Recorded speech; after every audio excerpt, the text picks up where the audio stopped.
እንዲከረማችሁ ስንወያይ የሚሰማችሁ ማንኛውም ነገር ማንሳት ትችላላችሁ። እኔ የሚሰማኝ ማንኛውም ነገር አነሳለሁ። ከዚያ ውስጥ የምንማረውን ተምረን ለኢትዮጵያ ጥቅም፣ ለኢትዮጵያ ህልውናና ለኢትዮጵያ እድገት በጋራ እንሰራለን። ሌላ አጀንዳ የለንም። ሁላችንም ለኢትዮጵያ ጥቅም እና ህልውና ስንሰራ አንዳንዶቻችን የህይወት ዋጋ እንከፍላለን። አንዳንዶቻችን በኑሮ እንቸገራለን። አንዳንዶቻችን ምግብ አንቸገርም፣ ግን ብዙ ዱላ ይበዛብናል። ያው የተሰጠንን ተቀብለን ግን ኢትዮጵያን ትራንስፎርም እናደርጋለን። በዚሁ አግባብና መንፈስ ነው ውይይታችን የሚካሄደው። በጋራ የተዘጋጀ ጥያቄ ካላችሁ ቅድሚያ ሰጣለሁ። ከሌለ ግን ማንኛውም ሰው የሚሰማው ማንኛውም ነገር ማንሳት ይችላል። ውይይት አድርገን የጋራ ሀሳብ ብንይዝ ለሚቀጥለው ስራችን ጠቃሚ ይሆናል የሚል ሀሳብ ነው ያለኝ። በዚሁ መንፈስ ጊዜ ሳልወስድ መድረኩን ለእናንተ ክፍት ላድርግ።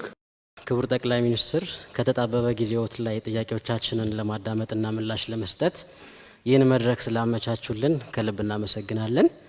ጥያቄዎቻችንን ስናቀርብ ሁሉም ጥያቄዎች በእርሶ ብቻ መመለስ አለባቸው ከሚል እሳቤ በመነሳት ሳይሆን በየደረጃው ያሉ የመንግስት የስራ አስፈጻሚ አካላትን መመሪያ እንዲሰጡልንና አፈጻጸማቸውንም እንዲከታተሉልን በማሰብም ጭምር ነው። ከተማውን ተዘዋውረን ስንጎበኝ ምሳሌ የሚሆኑ እጅግ በርካታ የልማት ስራዎችና ግንባታዎችን ተመልክተናል።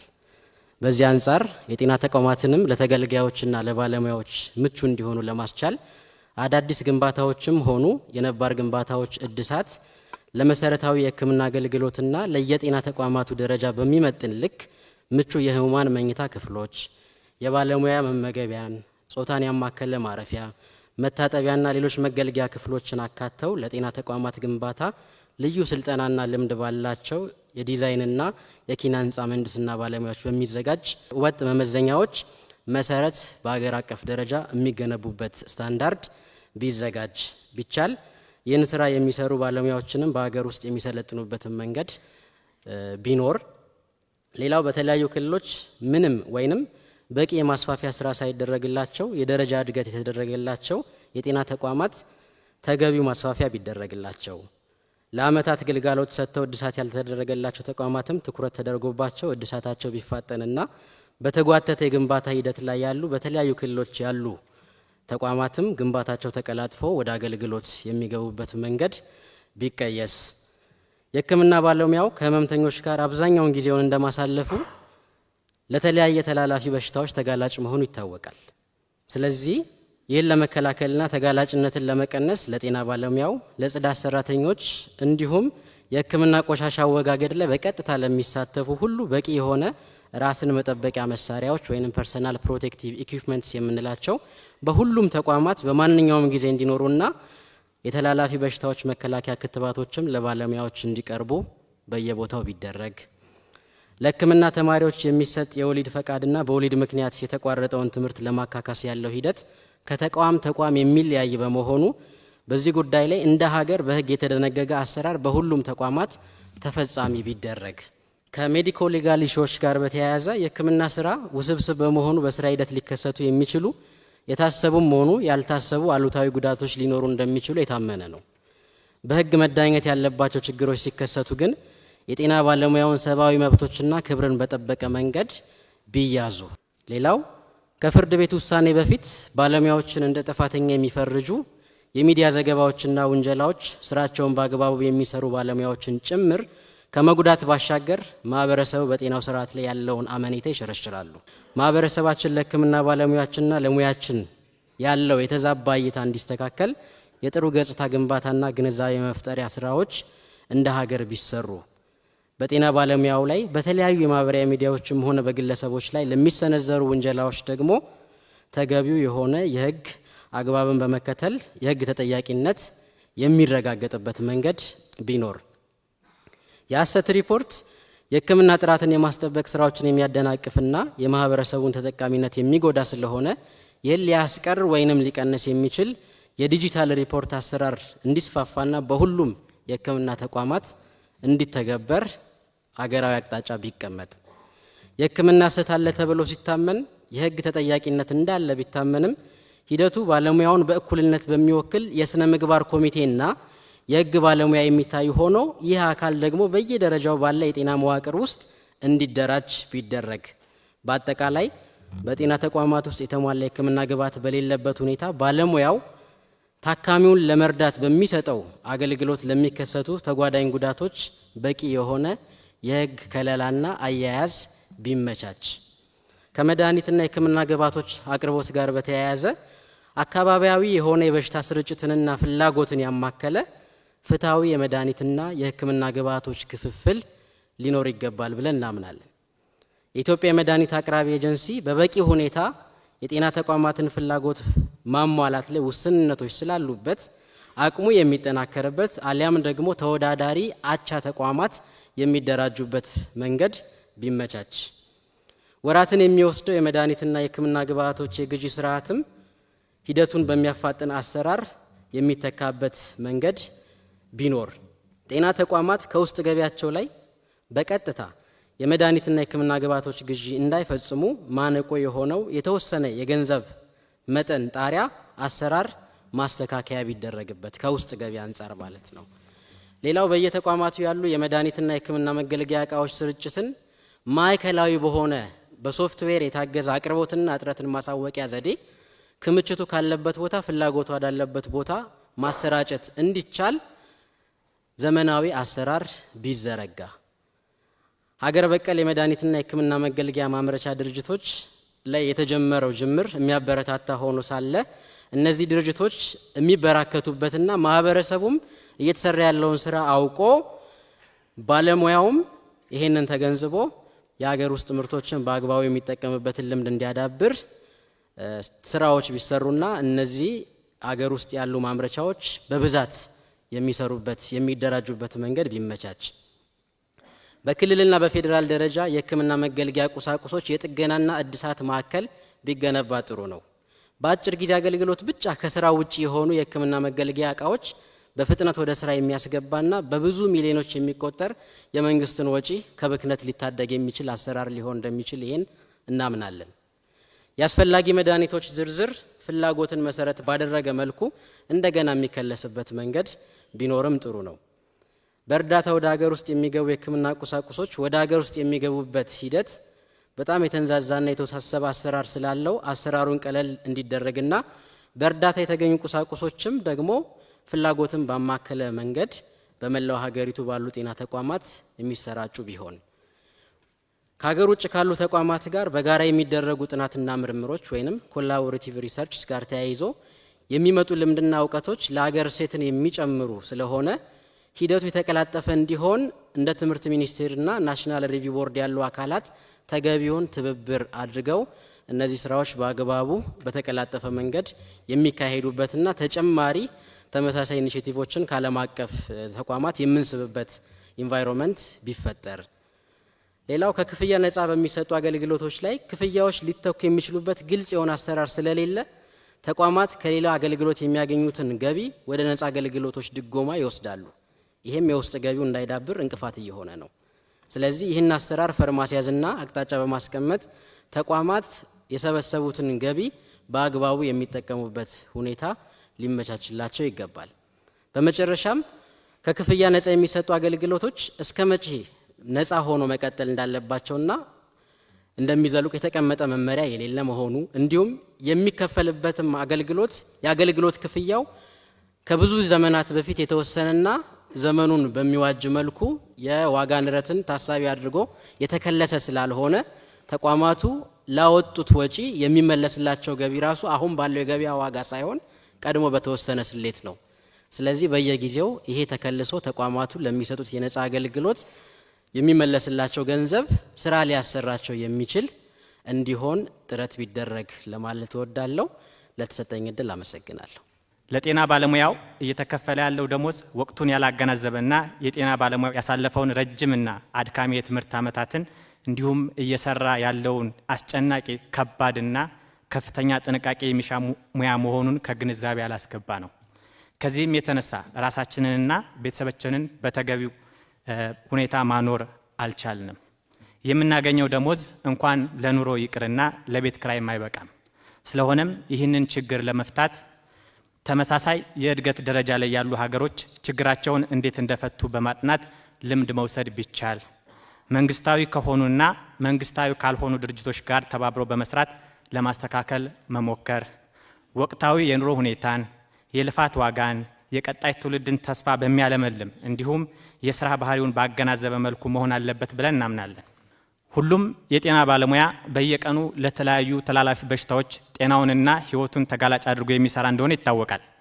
በተጨማሪም በየጊዜው ለሚነሱ ወረርሽኞች የመጀመሪያ ደረጃ ተጋላጭ፣ በየዕለት ተዕለት ስራው ደግሞ ከአእምሮ ጭንቀት አንስቶ ከፍ ሲልም ለከፋ ህመምና ብሎም ለሞት የተጋለጠ በመሆኑ የተጋላጭነት ክፍያ እነዚህን ያገናዘበ ቢሆን፣ በተጨማሪም ሁሉንም የጤና ባለሙያዎች፣ የድጋፍ ሰራተኞች፣ ኢንተርንና ሬዚዳንትንም ጨምሮ ያቀፈ ቢሆን፣ የህክምና ኢንሹራንስን በተመለከተ የጸደቀው አዋጅ ላይ ተካቷል። ይህም ይበል የሚያሰኝ ነው። ነገር ግን አፈጻጸምን በተመለከተ በሀገራችን ላይ ካሉ አንጋፋ ተቋማት ልምድ በመውሰድ አፈጻጸሙ ላይ ትኩረት ተሰጥቶት ቢሰራበት። በሀገሪቱ የትራንስፖርት ችግርን ለመቅረፍ መንግስት እየሰራቸው ያሉ ጥረቶችን ተገንዝበናል። የስራ ባህሪያችን መግቢያና መውጫ ሰዓት እንደሚታወቀው እንደ ታካሚው ሁኔታ የሚወሰን በመሆኑ ልዩ የስራ ዘርፍ ያደርገዋል። ስለዚህ የስራ ሰዓትን ባማከለ መልኩ የትራንስፖርት አገልግሎት ቢካተት። የመኖሪያ ቤት ችግር የጤና ባለሙያው ትልቁ ፍርሃት ነው። ካለበት የኢኮኖሚ ውስንነት የተነሳ ያለ መንግስት ድጋፍ ቋሚ ንብረት ማፍራት ይቸገራል። ሆኖም ይህ ችግር የሚፈታው በተዋረድ ከፌዴራል ጀምሮ እስከ ክልል አስተዳደር እንደሆነ እንገነዘባለን። ይህ ተግዳሮት ቢፈታለት ለህክምና ባለሙያው ያለ ሀሳብ ስራውን መስራት እንዲሁም ማህበረሰባችንን ማገልገል የሚችልበት ሁኔታ ይፈጠራል። ይህንንም ችግር ለመፍታት የህክምና ባለሙያውን የአቅም ውስንነት ታሳቢ በማድረግ በአነስተኛ ኪራይ ቤቶችን ከማመቻቸት ጀምሮ እስከ መሬትና ቤት መስሪያ ብድር በአነስተኛ ወለድ ማመቻቸት የመሳሰሉትን የመፍትሄ አማራጮች መንግስት እሳቤ ውስጥ ቢያስገባ፣ የህክምና አገልግሎት እየሰጡ የሚኖሩ ባለሙያዎች ማለትም ሬዚዳንት፣ ፌሎና የመሳሰሉ የጤና ባለሙያዎች የመኖሪያ ቤት አገልግሎት በሚሰጡበት ተቋም እንዲመቻችላቸው ህግም እንዲወጣላቸው፣ በተያያዘም በየተቋማቱ ያሉ ነገር ግን ያልተጠናከሩ የብድርና ቁጠባ ተቋማትን ማበልጸግና አቅማቸውን ማሳደግ ቢቻል የመፍትሄ አካል እንደሚሆኑ እናምናለን። የትርፍ ሰዓትን በተመለከተ የህክምና ሙያ በባህሪው በስራ ሰዓት መገደብ አስቸጋሪ ነው። ስለሆነም የህክምና ባለሙያዎች ሌት ከቀን አዘቦትም ሆነ በዓል ሳይሉ ለህዝባቸው ለማገልገል ይደክማሉ። ሆኖም ግን ከመደበኛ ሰዓት ውጭ ለሚሰሩት ስራ የሚከፈላቸው የትርፍ ሰዓት ክፍያ የአሰሪና ሰራተኛ ጉዳይ አዋጅ 1156 ዝባር 2011ን የተከተለ አይደለም። ይህንንም አዋጅ የህክምና ባለሙያውን ድካም በመጠኑም ቢሆን የሚክስና ተነሳሽነትን የሚያመጣ ተግባር በመሆኑ አትኩሮት ተሰጥቶት እንዲፈጸም ስንል በትህትና እንጠይቃለን። ሰሞኑን ዞር ዞር እያልን አንዳንድ እየተሰሩ ያሉ ሀገራዊ ፕሮጀክቶችን ለመመልከት ችለናል። እነዚህም በተመለከተን ጊዜ በእውነት ሀገራችን ኢትዮጵያ ተስፋ አላት ብለናል። እንደዚሁም ደግሞ እርስዎ ሁሌ እንደሚሉት ሀገራችን ኢትዮጵያ ለሚቀጥለው ትውልድ የበለጸገች የታፈረችና የተከበረች ሆና ትሸጋገራለች ለሚቀጥለው ትውልድ የሚለውን በእውነት ስራ ላይ ማዋል እንደሚችል የሚያሳዩ ናቸው የተሰሩ ስራዎች። የጤና ሴክተር መተዳደሪያ መመሪያዎች፣ ደንቦችና አሰራሮች ጤና ሚኒስቴር በራሱ እያወጣ ብንተዳደርባቸው የሚል ሀሳብ እናቀርባለን። ምክንያቱም በሲቪል ሰርቪስ የሚወጡ መመሪያዎችና ደንቦች የጤናውን ሴክተር ባህሪ ያላገናዘቡ ናቸው። ስለዚህም የጤና ሚኒስቴር ነጻነት ኖሮት የሴክተሩን መመሪያዎች፣ አሰራሮችና ደንቦች ማዘጋጀት እንዲችል የህግ ማዕቀፍ ቢዘጋጅ የሚል ሀሳብ ነው። ሁለተኛው ከዚህ በፊት የተጀመረው የሶሻል ሄልዝ ኢንሹራንስ ህብረተሰቡን ወይም ደግሞ ደሞዝ ተከፋዩን የኢትዮጵያ ዜጋ በማወያየት እንደገና ወደ ስራ እንዲገባ የሚል ነው። ሶስተኛው ለጤና ሴክተር የሚመደበው በጀት ከጊዜ ወደ ጊዜ እየተሻሻለ እንደመጣ እንረዳለን። ነገር ግን እየተሻሻለ የመጣው ይሄ የጤና በጀት አሁን ካለው የገበያ ኢንፍሌሽን የመድኃኒትና የሕክምና መሳሪያዎችን ለመግዛት ከሱ ጋር ትንሽ የተጣጣማ አይደለምና በጊዜ ሂደት ወደዛ ብንሄድ የሚል ሀሳብ እናነሳለን። አራተኛ የጤና ስራ በባህሪው በፍጥነት ተለዋዋጭ ስለሆነ ጤናን የሚመለከቱ የጤና አዋጆች፣ መመሪያዎች እንዲሁም ህጎች ጊዜያቸውን ጠብቀው ቶሎ ቶሎ ቢታደሱ። አምስተኛው የጤና ተቋም ኃላፊዎች በተለይም ደግሞ በጤና ጣቢያና ሆስፒታሎቻችን የሚመደቡት ሜሪትን ቤዝድ ባደረገ ግልጽ ውድድር ተደርጎበት ከጤና ባለሙያዎች መካከል እነዚህን የጤና ተቋማት ያሳድጋሉ፣ ይለውጣሉ የሚባሉ ሰዎች ቢመደቡና ቢያስተዳድሯቸው የሚል ሀሳብ ነው። በመጨረሻም ሆስፒታሎቻችን በቦርድ ነው የሚተዳደሩት። ነገር ግን አሁን ያለው የጤና ተቋማት ቦርዶች አባላት ተደራራቢ የህዝብና የመንግስት ኃላፊነት ባላቸው ሰዎች የተወከለ ስለሆነ ጊዜ ሰጥተው ሆስፒታሎችን ለመከታተልና ወሳኝ ውሳኔዎችን ለማስተላለፍ ትንሽ አስቸጋሪ ሆኗል። ስለዚህ የሆስፒታሎቻችን የቦርድ አደረጃጀቶች እንደገና ቢከለሱና ቢታዩ የሚል ሀሳብ ነው። አመሰግናለሁ። ከተለያዩ የጤና ባለሙያዎች በየደረጃው ከተነሱ ጥያቄዎች መካከል ሙያና የትምህርት እድልን ያካተቱ ጥያቄዎችን ቀጥሎ አቀርባለሁ። ተወዳዳሪ የሆነ የጤና ሙያተኛን ከማፍራት አንጻር ይህ ኃላፊነት የተሰጣቸው ተቋማት ማለትም ማስተማሪያ ሆስፒታልና ኮሌጆች በአስተዳደር፣ በአቅርቦት፣ በባለቤትነትና በቴክኖሎጂ መመዘኛዎች እየታዩ ቢደራጁና ወጥነት ያለው አሰራር ቢጠቀሙ። በሁለተኛ ደረጃ የጤና ባለሙያውን የስራ ተነሳሽነት ከሚያበረታቱ ነገሮች መሀል የትምህርት እድል፣ ስልጠናና የስራ እድገት ናቸው። ስለዚህም በጤና ተቋማት እና የማስተማሪያ ሆስፒታሎች ወደ ላይና ወደ ጎን የስራ እድገት ፕሮፌሰርሺፕነትን ጨምሮ ያሉት መመሪያዎች ላይ ክለሳ ቢደረግ። በሶስተኛ ደረጃ የጤና ባለሙያዎች ልምድና ክህሎታቸውን ተጠቅመው ለማህበረሰቡ አገልግሎት እንዳይሰጡ የተጋነኑና ለብዝበዛ የተጋለጡ የግል የጤና ተቋማት ማቋቋሚያ መስፈርቶች ማነቆው ሆኖባቸዋል። እነዚህ ተግዳሮቶች ቢፈቱ ህዝባችንን ጥራቱን የጠበቀ አገልግሎት ለመስጠት ጥሩ አማራጭ ይሆናሉ ብለን ስለምናስብ ለዚህ የሚሆን አስቸኳይ ሁኔታዎች እንዲመቻቹልን እንጠይቃለን። በአራተኛ ደረጃ የትምህርት ሂደታቸው በሕክምና ተቋማት በመስራት ላይ የተመሰረቱ ሙያተኞች የጤና አገልግሎት እየሰጡ እንደሚማሩ ይታወቃል። እነዚህ ባለሙያዎች እንደ ማንኛውም አገልግሎት ሰጪ ሰራተኛ ታክስም ሆነ ጡረታ እየከፈሉ መሆኑ ታስቦ አገልግሎታቸው እንደ ስራ ልምድ እንዲያዝ እንዲሁም እንዲከፈሉ የሚገደዱት የትምህርት ውል ክፍያ የተጋነነ በመሆኑ እንዲታይላቸው ቢደረግ። በአምስተኛ ደረጃ የኢንተርን ሐኪሞች በአመቱ መጨረሻ ላይ 3 ተደራራቢ የብቃት መመዘኛ ፈተናዎች በአመቱ መጨረሻ ይወስዳሉ። እነዚህ ፈተናዎች ተመሳሳይነት ወጥና ስታንዳርዱን ወደ ጠበቀ አንድ ፈተና ቢቀየሩ እንጠይቃለን።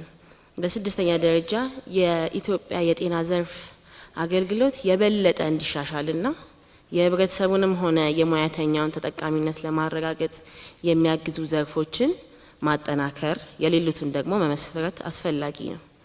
ጤና ሚኒስቴር አገልግሎት ሰጪ፣ አገልግሎት ገዢ እንዲሁም አገልግሎት ተቆጣጣሪ መሆኑ ተገቢ አይመስለንም።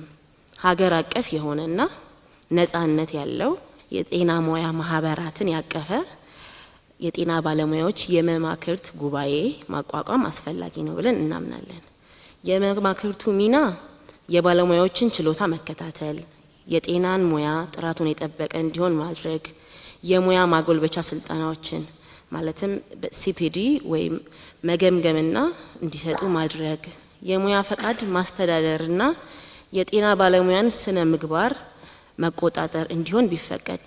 በሰባተኛ ደረጃ የትምህርት ስልጠና ተደራሽነት እንዲሁም ጥራትን በተመለከተ ውስን ከሆኑ የሙያ መስኮች በስተቀር የመጀመሪያ ዲግሪ ከደረሱ በኋላ የያዙትን ሙያ እያሳደጉ ወደ ሁለተኛና ሶስተኛ ዲግሪ ማደግ እንዲችሉ የተመቻቸ መንገድ የለም።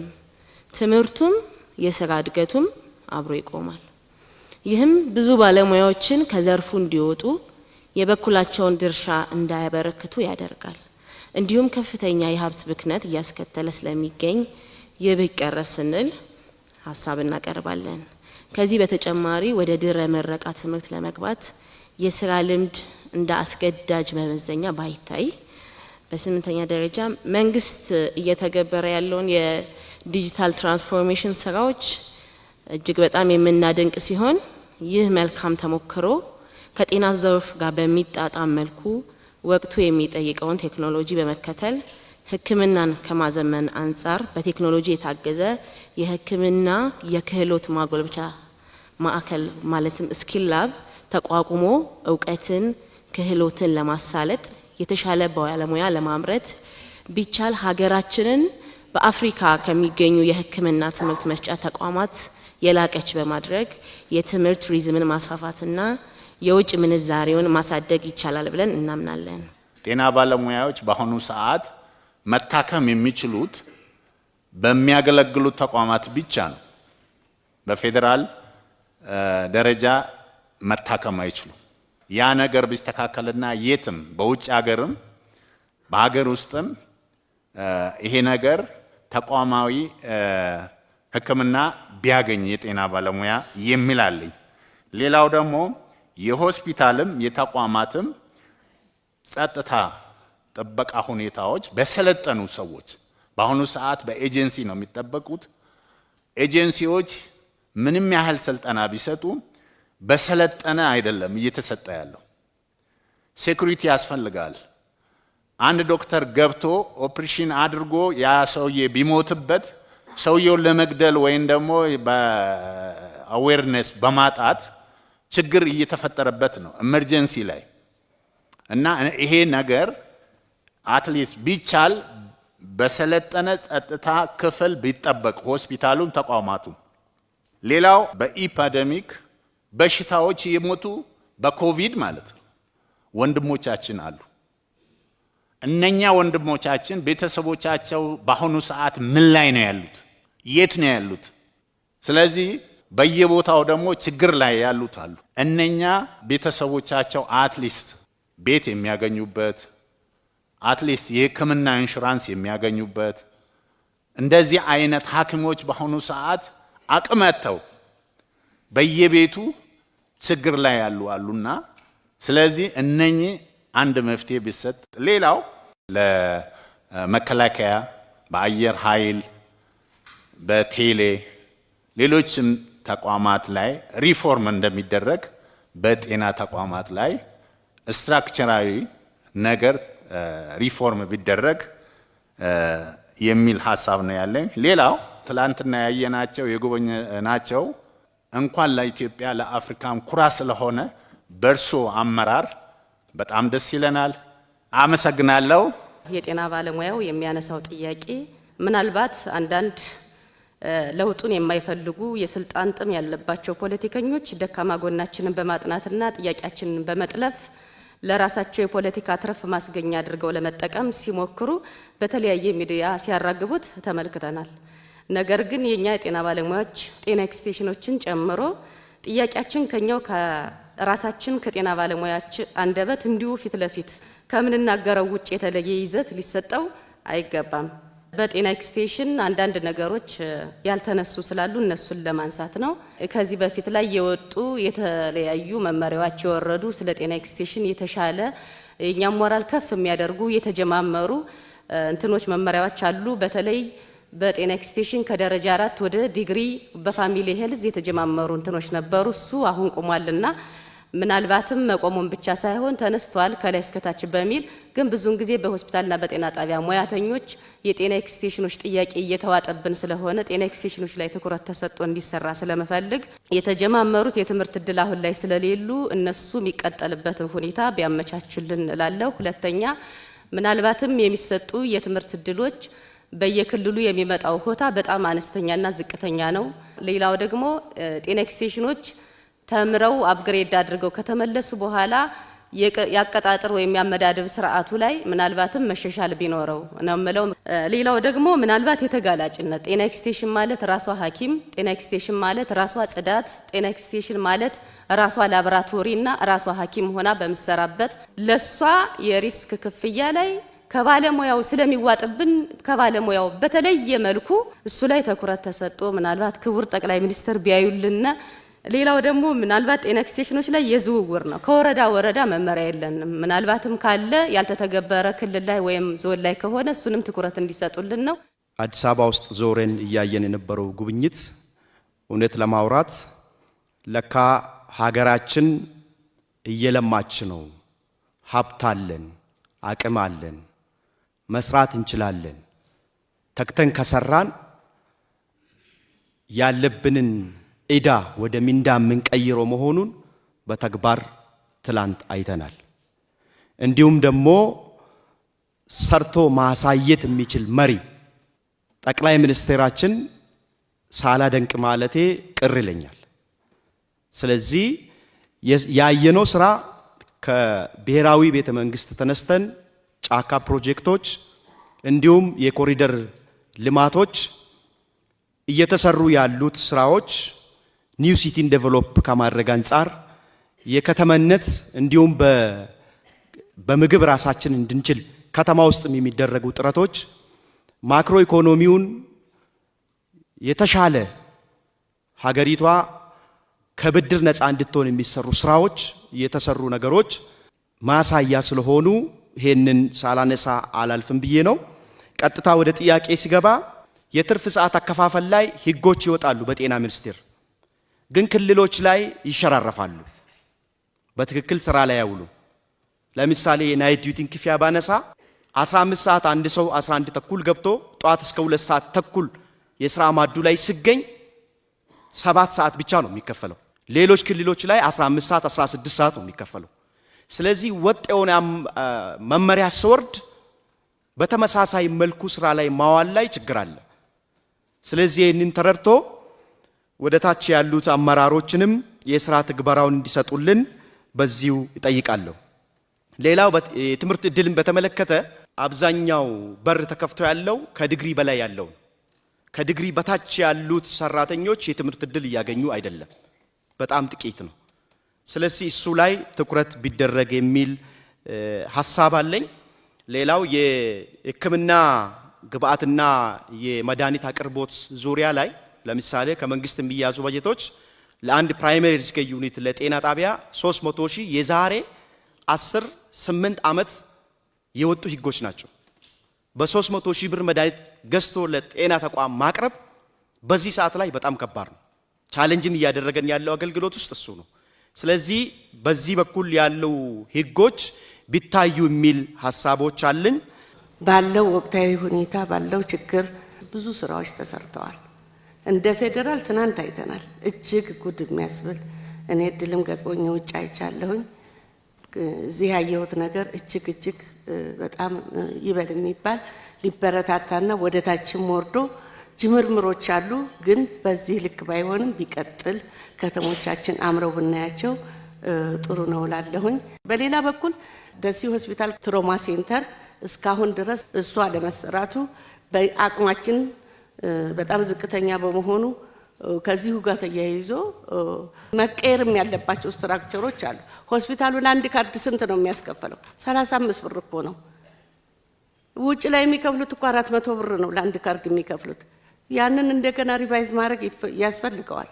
ለምን ሆስፒታላችን አሁን ባለው ገበያ ልክ እየሰራ ስላልሆነ ማለት ነው። ሁሉም ሆስፒታሎች በዛ ልክ እየሰራን አይደለም። በጣም ተቸግረናል። ከሲቪል ሰርቪስ ጋር ተያይዞ ሲቪል ሰርቪስ ነኛ ከሲቪል ሰርቪስ ይገንጠል እያልን ያለ ነው።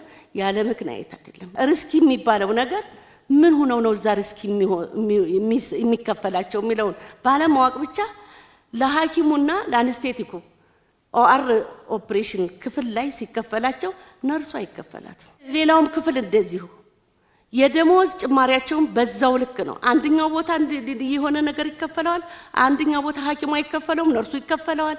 ማዋለጃ ስንሄድ የተለያዩ ሪስኪን የሚያማክሉ ክፍሎች አሉ። እዛ ላይ በጣም የተውሰበሰበ ችግሮች አሉ። ከቤኒሻንጉል ቁሽ መንገድ ጤና ጣቢያ ነው የመጣው። በክልላችን የታየው ያለው የመድኃኒት አቅርቦት ለመጠየቅ ነው የሚፈልገው። በጤና ተቋማት በሚፈለገው ልክ መድኃኒት እየቀረበልን አይደለም የሚለው ነገር ነው ለመጠየቅ ፈለኩ። የሚቀርቡልን ነገሮች ያው በመንገድ ጋር ተያይዞ ያለው ጉዳይ ሁሉም መድኃኒት አይመጡልንም የሚለው ነገር ነው እዛ ላይ የሚሰጠን ምላሾች ማለት ነው። ጤና ተቋማት ላይ ለእናቶች የሚሰጡ ኤክስቴንሽን ሰርቪሶች አሉ።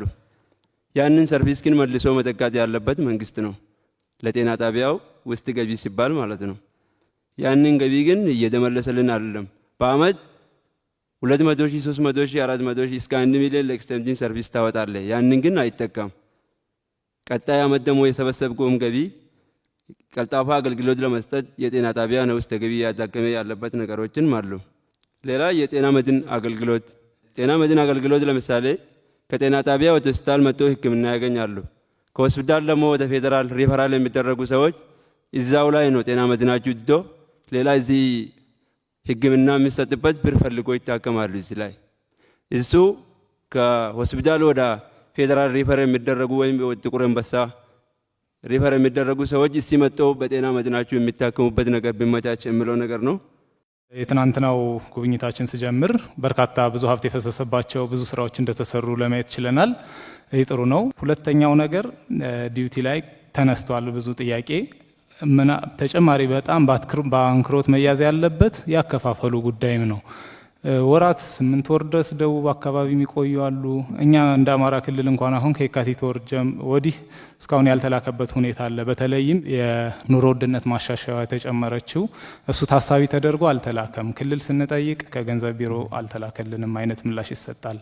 አሁን በጀት ዓመቱ መዝጊያ እየደረሰ ነው። ስለዚህ ይህ አስቸኳይ ውሳኔና መፍትሄ የሚፈልግ ጉዳይ ነው። እስካሁን የ2 ወር ያልተከፈላለ። እነዚህ በየቦታው ያሉ ትልቅ ችግር እየፈጠሩ ባለሙያው ላይም እንደ ልቡ እንዳይሰራ ምክንያቱም ደሞዛችን ያው የሚታወቅ ነው። ቢያንስ ደሞ ዲዩቲ እንኳን እየደጎመ ነው የምንንቀሳቀሰው። ይሄ ሲዘገይ ደግሞ የሚፈጥረው ችግር ትልቅ ክፍተት ይፈጥራልና አስቸኳይ መፍትሄ እንዲሰጠው። ከደረጃ እድገት ጋር ተያይዞ በቅርቡ 2 ዓመት ነበረ በፊት፣ አሁን ወደ 3 ዓመት እንዲሆን ተደርጓል። ይህ ስለምን ሆነ? ከ3 እንደገና 1 ዓመት ወደ ኋላ የቀነሰበት ምክንያት ምንድን ነው?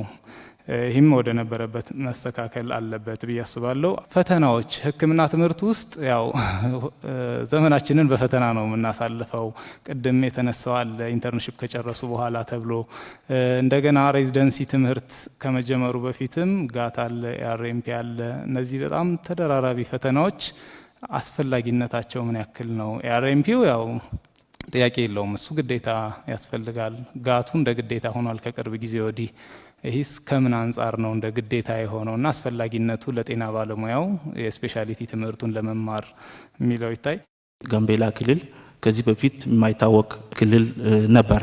ክልሉ በአገሪቱ የሚወሰኑ ውሳኔዎች ተሳታፊው አልነበረም። ግን በብልጽግና መንግስት አስፈጻሚ እንዲሆን ተደረጎ ክልሎች ጋር የራሱን ችግር በየመድረኮቹ እርሱ ባሉበት እየተናገሩ የሚደመጥበት ሁኔታ ተፈጥሯል። ይህ እንደ ትልቅ ለውጥ ልናይ እንችላለን። እንደ ጋምቤላ ክልል ደንበር ላይ ነው ያለ ነው። ከጎናችን ያለችዋ ደቡብ ሱዳን ናት። ሬፊጂ ወይንም ስደተኞቹ በጋምቤላ ክልል ሆስት እየተደረጉ ነው የሚገኘው። እንደ ክልል ደግሞ ይህንን ስደተኞችና ያለውን የራሱን ማህበረሰብ ማስተናገድ የሚችል የሕክምና ተቋም የለም። ያም ደግሞ እንደ ችግር ታይቶ ምናልባት ይህንን በደንብ ከእንደገና ብናይ እና የክልሉ አቅም እንትን እንዲደገፍ የተሻለ ተቋም እንዲኖራቸው እንዲሁም በክልሉ ዩኒቨርሲቲ ስላለው በዩኒቨርሲቲ ደረጃ የሚደረጉ የሕክምና ተቋማቶች ስላሉ ያንን በክልሉ ተመሳሳይ አገልግሎት እንዲደረግ የሚችልበት ሁኔታ ቢፈጠርልን የሚል ጥያቄ ለማቅረብ ነው። በሌላ ቋንቋ ደግሞ ያው ድንበር ከመሆኑን አንጻር ለነዚህ ወረርሽኞች ቅድሚያ የሚደረጉ ዝግጅቶች እንዴት መከላከል የሚችልበት ሁኔታ ተጠናክሮ ለየት ያለ ባለው መልክ ብታይልን ጥያቄ ለማንሳት ነው። ወደ አፍሪካ የልዕቀት ማዕከል የአመራር የልዕቀት ማዕከል ስንገባ ገና ከመግቢያው ጀምሮ ተደመምሁኝ። ጫካ ውስጥ ያለ በጣም ለአእምሮ ፈዋሽ የሆነ ተቋም ውስጥ ገባነ፣ ተገረምሁኝ። ከዛም ከየሩሞቹ ስንገባ የሚገርም ለጤና ምቹ የሆኑ እንትኖችን አየን። ከምጠይቃቸው ጥያቄዎች ጋር እንትንላለሁ። እኛ በሕክምና ስንማር ጥሩ ሐኪም መሆን ዲሲፕሊን መሆን እንደ ጽድቅም ቆጥረን አገልግሎት መስጠቱ ላይ ስለሆነ አመራር ላይ በዘላቂነት ክፍተት ሳይኖር የሚመሩ ባለሙያዎች በሹመት ሳይሆን በሜሪትና በዚህ በስልጠና ተቋሙ ታግዘው የሚመሩ ሰዎች ቢኖሩ ብዬ ተመኘው። እንማራለን፣ እናክማለን። በፍላጎታቸው ተመስርቶ ተመራማሪዎችና አገርን ራሷ እንድትችል የሚያደርግ የምርምር ተቋም ቢኖር እንደ ሊደርሽፑ ተቋም የሚል ሀሳብ ለማንሳት ነው። ሌላው አሁን ለምሳሌ እኔ ተምሬ ስሄድ የተለየ ጥቅም ፈልጌ ሳይሆን ክፍተት ሞላለው ብዬ ነበር የሄዱትና ወደ ተቋሜ ስመለስ መረጃህን ፋይልህ ጋር ያይዝ ነው የተባልኩት እንጂ በስፔሻሊቲና በሳብ ስፔሻሊቲ መካከል አንድም አይነት የጥቅም ልዩነት የለም። ይህ የኔን ጥቅም ከማንሳት ብቻ ሳይሆን ወደፊት ሰዎች እንዲማሩ ይህ ሞዴል እየሆነ አይደለም። ያንም ከሰለጠኑ በኋላ ሙያቸውን ዘው የአፍሪካ ሀገር አንድም ወጭ ሳታወጣ ለ30 ዓመት የለፋች ሀገር ዝም ብለው ይሸምቱታል ይህን ሙያተኛና በተለይ የሙያ ፍልሰት ስጋቴ ለትውልድ ጋፕ እየተፈጠረ ቫኪዩም እየተፈጠረ ነውና ይህ እንትን ቢባል። በሌላ የትምህርትና ስልጠና ወጪ መጋራት በጣም የተጋነነ መሆኑ ተነስቷል። እሱ ብቻ አይደለም። ከፌዴራል ለምሳሌ ከጎንደር ዩኒቨርሲቲ ወደ ጥቁር አንበሳ መምጣት ብችል በተለያየ ምክንያት አንዳንዶቹ ከፌዴራል ስለሆነ ሰርቪሱን እስከሰጠ ብለው ስምምነት አድርገው መዘዋወር ይችላል። ሌሎቹ ግን ክፍያውን እስካልከፈለ ድረስ ታስሮ ነው የሚኖረው። አሁን የኔ ለምሳሌ 1.6 ሚሊዮን ዕዳ አለብኝ። ይህን እስከምከፍል ድረስ ምናልባት እድሜን ሙሉ እዛ ነው የምኖረው። ለመልቀቅ አልፈልግም፣ የምኖረው እዛው ነው። ይህ እንዲታይ ነው። የሙያው ስነምግባር ባልጠበቀ መልኩ አንዳንድ አካባቢ ላይ የስራ አድማና ሁከቶች በመፍጠር ጥያቄን አግባብ ባልሆነ መልኩ የተጠየቀበት መልኩ በጤና ባለሙያ ስም ይቅርታን መጠየቅ እፈልጋለሁ። በመቀጠል የተጠየቁት ጥያቄዎች አንደኛው የቤት ጉዳይ ነው። በሂደት የሚሰሩ ነገሮች ሊሆን እንደሚችል እንገምታለን። እስከዛ ግን በተለይ እንደ ክልል ፓስቶራሊስት ኮሚኒቲ እንደመሆናችን መጠን በተለይ ገጠራማ አካባቢ ላይ ጤና ኬላ፣ ጤና ጣቢያ ያሉ ባለሙያዎች ቤት አልባ ናቸው። እዛው የሚሰሩበት ኢመርጀንሲ እዛው በሚያዋለዱበት ክፍል ነው እያደሩ እያከሙ ያሉት። ሴፍቲያቸው ምን ያህል እንደሆነ ማንም የሚገምት ጉዳይ ነው። ይህን ለመጠገን የቤት ክራይ የሚሆኑ ድጎማዎች፣ የባለሙያን ሴፍቲ ባስጠበቀ መልኩ የሚሰጡ አንዳንድ ጥቅማ ጥቅሞች የባለሙያን የስራ ተነሳሽነትን ያዳብራል ብለን እናምናለን። በመቀጠል ያልተነሳ ብዬ የማስበው የጤና ባለሙያ የዶክሜንት አውተንቲኬሽን ነው። የሙያ ማረጋገጫና ትክክለኛው ባለሙያ የሆኑም አሉ፣ ባለሙያነት ያልሆኑ ባለሙያ እንደ ሀገርም እስከ ፌዴራል እስከታች ባለው ድረስ ሊኖሩ ይችላሉ። ይህ ጉዳይ ተጠንቶ ትክክለኛውና ጥራት ያለው ሕክምና አገልግሎት ለማህበረሰቡ እንዲቀርብና በተጣራ መልኩ ተጣርቶ ያን ነገር የዶክሜንት አውተንቲኬሽን የሚረጋገጥበት መንገድ ቢፈጠር። በትግራይ ስፔሻሊ በጦርነቱ ጊዜ ከተጎደሉት ሴክተሮች አንዱ ሄልዝ ነበር። ከጦርነቱ በኋላ የጤና ሚኒስቴር፣ ፌዴራል አቋሞች እና አንዳንድ ኤንጂኦች ለመልሶ ግንባታ የተሰራውን ስራ ላመሰግን ፈልጋለሁ። ግን አንዳንድ ተቋም ስፔሻሊ እንደ አይደር ያሉ ትላልቅ ዩኒቨርሲቲዎች ስቲል ከጦርነት በፊት የተጀመሩ ፕሮጀክቶች ቆሞ ነው ያሉት። እነሱም በልዩ ሁኔታ ታይተው አገዝ እንዲደረግ፣ ለምሳሌ ካንሰር ማዕከል ተጀምሮ እስካሁን ቆሟል ያለው። ትላንትና በምጎበኝበት ሰዓት በጣም ብዙ ትኩረቴን የሳቡ እንዲሁም ደግሞ ሀገሬ ላይ ያለውን ነገር ከዚህ በቃ ተመሳሳይ አሁን ለምሳሌ ኮሪደር ልማት ሀረር ላይም ያለውን ነገር በጣም በጣም አትራክት የሆነ ነገር ነው እያዩ ያለሁት። እንደዛ ከሆነ ለምን ጤና ሚኒስቴር ለምንድን ነው እንደዛው ሙሉ ከላይ አንስተን እስከታች ዩኒፎርም የማናረገው? ምክንያቱም ህግ አለ፣ በህግ ነው መመራት ያለብን። በጽሁፍ የተያያዘ ነገሮች አሉ። ሌላ ደግሞ ኢሲዲ ላይ ትላንትና በጣም የተመቸኝ ነገር ኤርሊ ቻይልድ ዲቨሎፕመንት ላይ እዚህ የተሰሩ ስራዎችን ሲያስጎበኙን ነበርና እውነት እኔ በጣም ነው ደስ ያለኝ። ምክንያቱም አንድ ሰው ከእርግዝና ጀምሮ ወይንም ደግሞ ከዛ ቀደም ብሎ እርግዝና ተከስቶ ወልዳ እስከ 7 ዓመት ያለው ጊዜ ትኩረት ተሰጥቶበት እዛ ጋር የተሰራ ነገር ወደፊትም ለሀገርም ለሁሉ ነገር ስለሚጠቅም እንደ ሀገርም እኔ እንደ ሀረር ወስጃለሁ። ሌሎቻችንም ጤና ባለሙያዎች ኢሲዲ ላይ ትኩረት አድርገን መስራት እንዳለብን እንዲሁም ደግሞ አመራር ተሰጥቶት ኤርሊ ቻይልድ ዲቨሎፕመንት ላይ እንደ ሀገር ቢሰራ የሚል ነው። ጤና ባለሙያ ማንኛውም ሰው ክብር እንደሚፈልገው ዩኒፎርማችንን በጣም ነው የምንወደው። ለዛም ነው እየለፋንም ያለ ነው። ያቺ ነገር ብትስተካከል የሚል ነው። አንደኛ ጥያቄው የጤና ባለሙያ ምደባን በተመለከተ ከዚህ በፊት በአገር ደረጃ ነበር። በተለይ ከመንግስት ዩኒቨርሲቲ የሚመረቁ ባለሙያዎች በጤና ሚኒስቴር ነው የሚመደበው። ይህን የሚያነሳበት ምክንያት እኔም የዛ ውጤት ስለሆንኩ ነው ማለት ነው። እኔ አሁን ዛሬ ከደቡብ ነው የመጣሁት። ተወልጄ ያደግኩት ወደ ምስራቅ ነው። የተማርኩትም እዛው ወደ ምስራቅ አካባቢ ነው ሀረማያ ዩኒቨርሲቲ። ዛሬ ግን ከዚህ በፊት የነበረኝን አመለካከት ዛሬ እዛ መስራቴ በጣም ቀይሯል። ለምንድን ነው ኢትዮጵያዊ ሆኛለሁኝ? ለምንድን ነው ይሄን የምናገረው? እኛ ጤና ባለሙያዎች አገር ውስጥ ተዛዙረን ቋንቋ ሳይገድበን፣ ባህል ሳይገድበን፣ ድንበር ሳይገድበን ዞረን መስራት አለብን። ስለዚህ ይሄ ነገር ምደባ በጤና ሚኒስቴር የሚመደበው ለምንድን ነው የቀረው? ሌላው ጥያቄ ቴክኖሎጂ ጋር ትላንት ያየነው አንድ ነገር አለ። መሰቦ እንትን ላይ በጣም ቴክኖሎጂ በጣም እኔ በጣም ነው የተደነቅኩት። በጣም እድለኛ ነኝ ይሄን በማየቴ። ጤና ተቋም ከወረቀት ነፃ አገልግሎት ተጀምሯል። አንዳንድ እንደ ፓይሌት አንዳንድ ተቋማት ላይ ተጀምሯል። ስለዚህ እነዚህ አገልግሎቶች በፍጥነት እስከ ታችኛው ድረስ ቢወርድ የሚል ጥያቄ ማንሳት ይፈልጋለሁኝ። ሌላው መጨረሻ ላይ የሚያነሳው ዩናይትድ ስቴትስ ሜዲካል ላይሰንስ ኤግዛም የሚባለው በእኛ ሀገር እስካሁን ድረስ አልተቋቋም። እንኳን የኛ ጎረቤት ላይ በየቦታው ተፈቅዷልና ስለዚህ የኛ ሀገርም ስለምን እንደማይፈቀደው የሚል ጥያቄ ነው የሚያነሳው። ሌሎች ጥያቄዎች ስላነሱ እኔም እድል ስላገኘው በጣም እጅግ አድርጌ አመሰግናለሁ። በርከት ያሉ ጉዳዮች ተነስተዋል።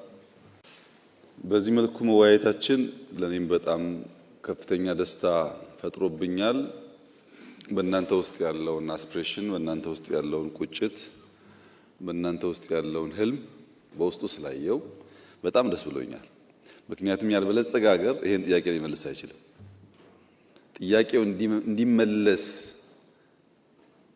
በዚያ ልክ ያነሳ አእምሮ መለወጥን፣ መበልጸግን፣ መቀየርን ይፈልጋል ማለት ነው። ድህነትን አይፈልግም ማለት ነው። ያን አይቼባችኋለሁ። ብዙ ጠቃሚ መረጃዎችም አግኝቼበታለሁ። አንዳንድ ቀላል የሆኑ በቀላሉ የሚፈቱ ብዙ መነጋገር የማይገቡን ጉዳዮች ለምን የንግግር አጀንዳ እንደሆኑም ለማየት እድል አግኝቻለሁ እና በድምሩ እንኳን ወሰን እንኳን ተገናኘን ከእናንተ ጋር እኛ ብዙ ተምረንበታል። እርግጠኛ ነኝ እናንተም በጉብኝታችሁም በውይይቱም ትንሽዬ ነገር ታገኛላችሁ። ትንሽዬ መማራችሁ አይቀርም፣ ለስራ ያግዛችኋል። አብዛኛው ጥያቄ በግልጽነት ፖዚቲቭ ምላሽ ኤክስፔክት በማድረግ የተጠየቀ ስለሆነ እኔ መልሱን ስሰጥ እናንተም ላይ ያሉኝን ነገሮች ሳነሳ በዛው ስፕሪት እንዲወሰድ ክሪቲሳይዝም ባደርግ መልስም ብሰጥ ስፕሪቱ ያው ነው። ኢትዮጵያ ውስጥ በጤና ሴክተር መንግስት ትኩረት ይስጥ። በአንዳንድ ሴክተሮች ያየናቸውን ለውጦች ማየት እንፈልጋለን። በልፋታችን በትምህርታችን ልክ ክፍያ፣ በዚያ ልክ ክብር፣ በዚያ ልክ የሚያድግ ኬሪየር ማየት እንፈልጋለን። ትውልድ እኛን እያየ የእኛን ሙያ እንዲመኝ እንፈልጋለን የሚሉ ቀና ጥያቄዎች ተነስተዋል። ይህን ከፖሊሲ ተነስተን ካላየ ነው ምንም እንኳን ምኞቱ ቢኖርም ምላሹ ሙሉ አይሆንም። ምንድነው እሳቤው ብለን በፖሊሲ ደረጃ ማየት ይፈልጋል። ሁላችሁም እንደምታስታውሱት ከለውጡ በፊት የነበረው የጤና ሴክተር ፖሊሲ መከላከል ላይ ቤዝ ያደረገ ነው። መከላከልን ቅድሚያ የሰጠ የሄልዝ ፖሊሲ የነበረ። ከለውጡ በኋላ መከላከል ላይ ያተኮረ የሄልዝ ፖሊሲ አስፈላጊ ነው። ነገር ግን የታመመ ማከም ላይ ኢኳሊ ግምት ካልሰጠን በቀር በመከላከል ላይ የምንለው ጉዳይ አልፎ አልፎ የሚታመሙ ሰዎች መታከም የማይችሉበትን ነገር ሊፈጥር ይችላል። መከላከል ያስፈልጋል። ከታመመም መታከም አለበት። ለምሳሌ እንደ ኮቪድ ያለ ወረርሽኝ በመከላከል ብቻ የማንገታው አልፎ በሽታው ሲመጣ ያንን በሽታ ማከም የሚያስችል አቅም ካልገነባን የተሟላ ጤና ሴክተር አይኖርንም ብለን 30 ዓመት ገደማ የቆየ የጤና ሴክተር ፖሊሲ ሪቫይዝ አድርገናል። መከላከል ላይ ለምን የኮሪደር ልማትን ከጤና ሴክተር ነጥላችሁ እንዳያችሁ ባላቅም የምንሰራው አጠቃላይ ስራ ያ መከላከል የተባለው በአፍ የተነገረውን በተግባር ለማዋል ለምሳሌ ወክ ማድረጊያ ወኮች መስራት፣ የስፖርት ማዘውተሪያ መስራት፣ የህፃናት መዋያ መስራት። የአዲስ አበባ ሪቨርሳይድ ፕሮጀክት እንደ ፖለቲከኛ ሳትወስዱት አፍሪካ ላይ ያለ ፕሮጀክት አይደለም። ዩኒክሊ በጣም የሚያኮራ ስራ ነው። 20 ምናምን ኪሎ ሜትር የተበላሸ የበሽታ መንስኤ የነበረን ለሪቨርሳይድ ነው ወደ ጤናማና መዝናኛ እየቀየርን ያለነው። ምን ያክል አስቸጋሪ እንደሚሆን ገምቱት እናንተ። ሁሉም የሚሰራው ስራ ከጤና ጋር በቀጥታ ይያያዛል። ንጹህ እንሁን፣ ንጹህ አካባቢ እንፍጠር፣ ሰው ፊዚካሊ አክቲቭ ይሁን ማለት ቀጥታ ከመከላከል ጋር ከጤና ጋር ከኢንዱራንስ ጋር የሚገናኝ ጉዳይ ነው። ያ ስራ ከእናንተ ስራ ውጭ ተደርጎ መወሰድ የለበትም። ሁለተኛው ማከም ላይ ሙያተኞችና ተቋም ግንባታ ነው። በፖሊሲ ለውጥ ምክንያት የመጣውን ውጤት አብረን እናያለን።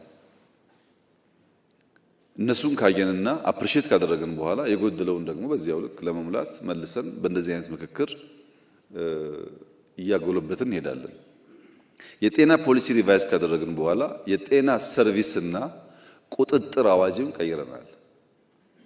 ሰርቪሱ መሻሻል አለበት፣ የቁጥጥር አቅሙ ማደግ አለበትን አዋጅ አሻሽለናል። የመድኃኒት ፈንድ አዋጅ አሻሽለናል። ቅድም ተነስቷል በርካታ ጥያቄ። የጤና ስታንዳርዶች ሚኒመም 18 ገደማ ስታንዳርድ አሻሽለናል። በህግ ማዕቀፍ ውስጥ ፖሊሲው፣ አዋጆች፣ ስታንዳርዶች መሻሻል አለባቸው የሚል የጸና እምነት ኖሮን በህግ እነዚያ ጉዳዮች እውቅና እንዲያገኙ አንድ ስቴፕ ተጉዘናል። የጎደለ አለ ሊኖር ይችላል፣ እንፈትሻለን፣ እናስተካክላለን። ኮሚትመንቱ ግን ነበር ማለት ነው። ፖሊሲውን ከ30 ዓመት በኋላ ሪቫይዝ ካደረግን አዋጅ ከቀየርን እንደ መንግስት የጤና ሴክተር በህግ ማዕቀፍ ውስጥ ማሻሻያ ይደረግለት የሚል እምነትና ፍላጎት አለ ማለት ነው። ሙሉ አይደለም ከተባለ ደግሞ በጋራ መፈተሽ ነው፣ ችግር የለውም። ፈትሸን እናስተካክላለን። ግን ጤናን እናንተ ባሰባችሁት ልክ ዝቅ አድርጎ የሚያስብ ከሪፎርሙ የሚያስቀር እሳቤ ግን መንግስት የለውም። የሕክምና ሴክተር ያለው ፋይዳ የታመመን በማከም አይደለም፣ ማህበረሰብ በማንቃት ደረጃ። ያመመህ እኮ እጅህን ስላልታጠብክ ነው፣ ያመመህ እኮ ፕሮፐር ቦታ ሬስትሩም ስለሌለህ ነው ብሎ የሚያስተምር አይደለም። ጤና ሙያተኛ ማለት የሰውን ያኗኗር ዘዬ የሚቀይር ዘመናዊነትን የሚያስተምር ማለት ነው። በዚያ ስፕሪት ነው የምንረዳው ያደረግነው። ከፖሊሲ አንጻር ይሄን ካየን ከፋይናንስ አንጻር ከጥቂት ዓመታት በፊት በቀጥታ ለጤና ሚኒስቴር ተብሎ የሚፈሰው ሀብት 70 ቢሊዮን ብር ገደማ ነበር። አሁን ወደ 130 ቢሊዮን ብር ገደማ ይፈሳል። ይሄ በዩኒቨርሲቲ በህንፃ ግንባታ የሚሄደውን አያካትትም። ለሚኒስትሪ የሚፈሰውን ነው። በቂ ነው ወይ ይሄ ሀብት ካላችሁ በጣም በቂ አይደለም። ንጽጽራችሁ ትክክል አይደለም። የትኛውም ጎረቤት ሀገር ለሕክምና ኢትዮጵያ የምታወጣውን አያወጣም ማንም። የኤንጂኦ እና የፕራይቬት ሴክተር የሚያደርገውን ሕክምና መታችሁ ከመንግስት ጋር እንዴት ተወዳደራላችሁ? ማንም የኛ ጎረቤት ኢትዮጵያ መንግስት የሚያወጣውን ለሕክምና ሴክተር አያወጡም። ኦፍ ኮርስ ኤንጂኦዎች ያወጣሉ፣ ፕራይቬት ሴክተር ያወጣል። ይሄን ደግሞ እናንተ ማጥናት ትችላላችሁ፣ ችግር የለውም። ኢንፍራስትራክቸር የኢትዮጵያ መንግስት ለመገንባት የሚያደርገውን ጥረት የትኛውም ጎረቤት ሀገር አያደርግም።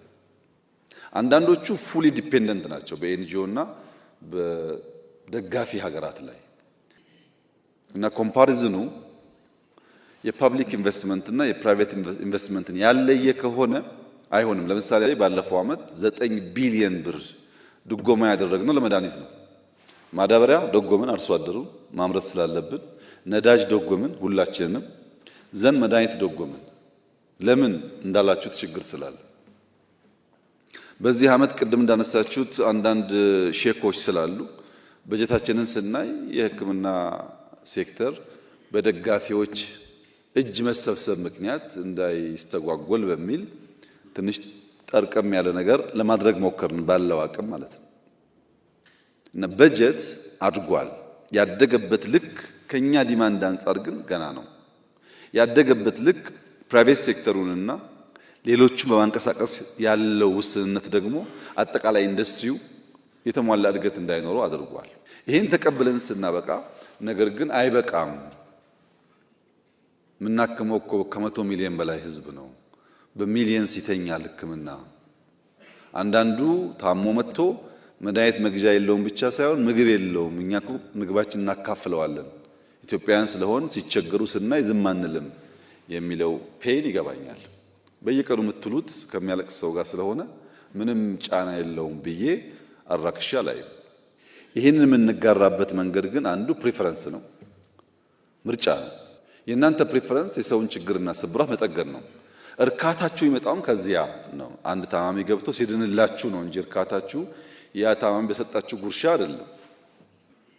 ይሄ ችግር አለ። ይሄንን ችግር የችግሩም የመፍትሄውም ባለቤት ነን ብለን ካላሰብን በቀር አንድ ሰው ጋር ወስደን ጥያቄውን ብናመጣ ብዙ መፍትሄ አያገኝም። እና ፋይናንሻሊ ለውጦች አሉ፣ እያደገ ደግሞ ይሄዳል። ለምን በሄልት ሴክተር ያለው ፋይናንስ ያለው እድገት ሊፍሮግ አላደረገም? ለምን ኢንክሪመንታል ሆነ ካላችሁኝ በኋላ በአንዳንድ ፋክቶች አሳያችኋለሁ። ከፋይናንስ ቀጥሎ ፖሊሲ ነግሬያችኋለሁ፣ ዘንድ ፋይናንስ ነው። ቀጥሎ ኢንፍራስትራክቸር ነው። ኢንፍራስትራክቸር በሁለት ይከፈላል፣ የመንግስትና የግል። በመንግስት ባለፉት ጥቂት ዓመታት እንዴት እንዳያችሁት ባላቅም በሺህ የሚቆጠር የጤና ተቋማት ግንባታ እድሳት ተካሂዷል። በሺህ የሚቆጠር 350 ጤና ኬላ ተሰርቷል። ከዚያ በላይ ነው። 100 ገደማ ጤና ጣቢያዎች ተሰርተዋል። ከዚያ በላይ ነው። 190 ገደማ ሆስፒታል ተሰርቷል።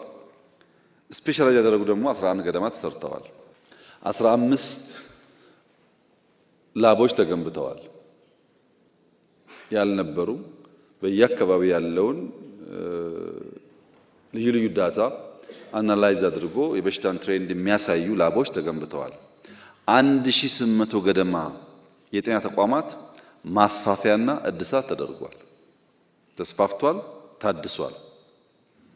ከ1000 በላይ የጤና ተቋማት ውሃ የሌላቸው የሶላር ሲስተም የሌላቸው ገብቶላቸዋል። ከ1000 በላይ ባለፉት ጥቂት ዓመታት በድምሩ ከ6000 በላይ አዳዲስ ጤና ጣቢያ፣ ጤና ኬላዎች፣ ሆስፒታሎች ተገንብተዋል፣ ታድሰዋል፣ ተስፋፍተዋል። ምን አለ 6000 20,000 ቢሆን ያላችሁኝ እንደሆነ የኔም መሻት ነው። ምንም አልተሰራም ካላችሁ ግን ትክክል አይመጣም። ብዙ ኢንፍራስትራክቸር ላይ ኢንተርቪን አድርገናል። የመንግስት ኢንተርቬንሽን እንደ ኢትዮጵያ በጣም ጠንካራ የሆነባቸው ሀገራት ካልሆኑ በቀር ሌሎቹ ጋር እንደዛ አይነት ነገር አይታይም። ለምሳሌ የስራ አካባቢ ጽዱና ምቹ እንዲሆን እንፈልጋለን። አንዲት ሲስተር ከሀረር ያነሳችው ሰምዌር ያየነው ጉዳይ እኛም ጋር እንዲሆን እንፈልጋለን ያለችው ጉዳይ በጣም ትክክለኛ ሀሳብ ነው። ጥቁር አንበሳ ያላችሁ ታስታውሳላችሁ። ለመጀመሪያ ጊዜ ከዚህ ቢሮ እድሳት በኋላ የጀመርኩት ጥቁር አንበሳ ነው፣ ራሴ ሄጄ ማለት ነው። ፕራይቬት ሴክተር አስተባብረን ወስዶ እንዲያድስ ግለሰቦች ጨምረን ማለት ነው። የኔ ስራ መንገድ ማሳየት ነው። አንድ ሆስፒታል መጥቼ ጽዱ መሆን አለበት፣ ሰራተኞች በረፍት ጊዜያቸው የሚቆዩበት ቦታ ያስፈልጋቸዋል፣ ንጹህ ሬስቶራንት ያስፈልጋቸዋል ካልኩ በኋላ መልቲፕላይ ማድረግ የሴክተሮች ስራ ነው እንጂ መጠበቅ የለባችሁም እኔ እንድቀጥል። ሕክምና ኢትዮጵያ ውስጥ እንዲለወጥ ያለኝን ቅናት ነግራችሁ አልችልም። የፍላጎት ችግር ፈጽሞ የለም። የአቅም ውስንነት ችግር ግን አለ።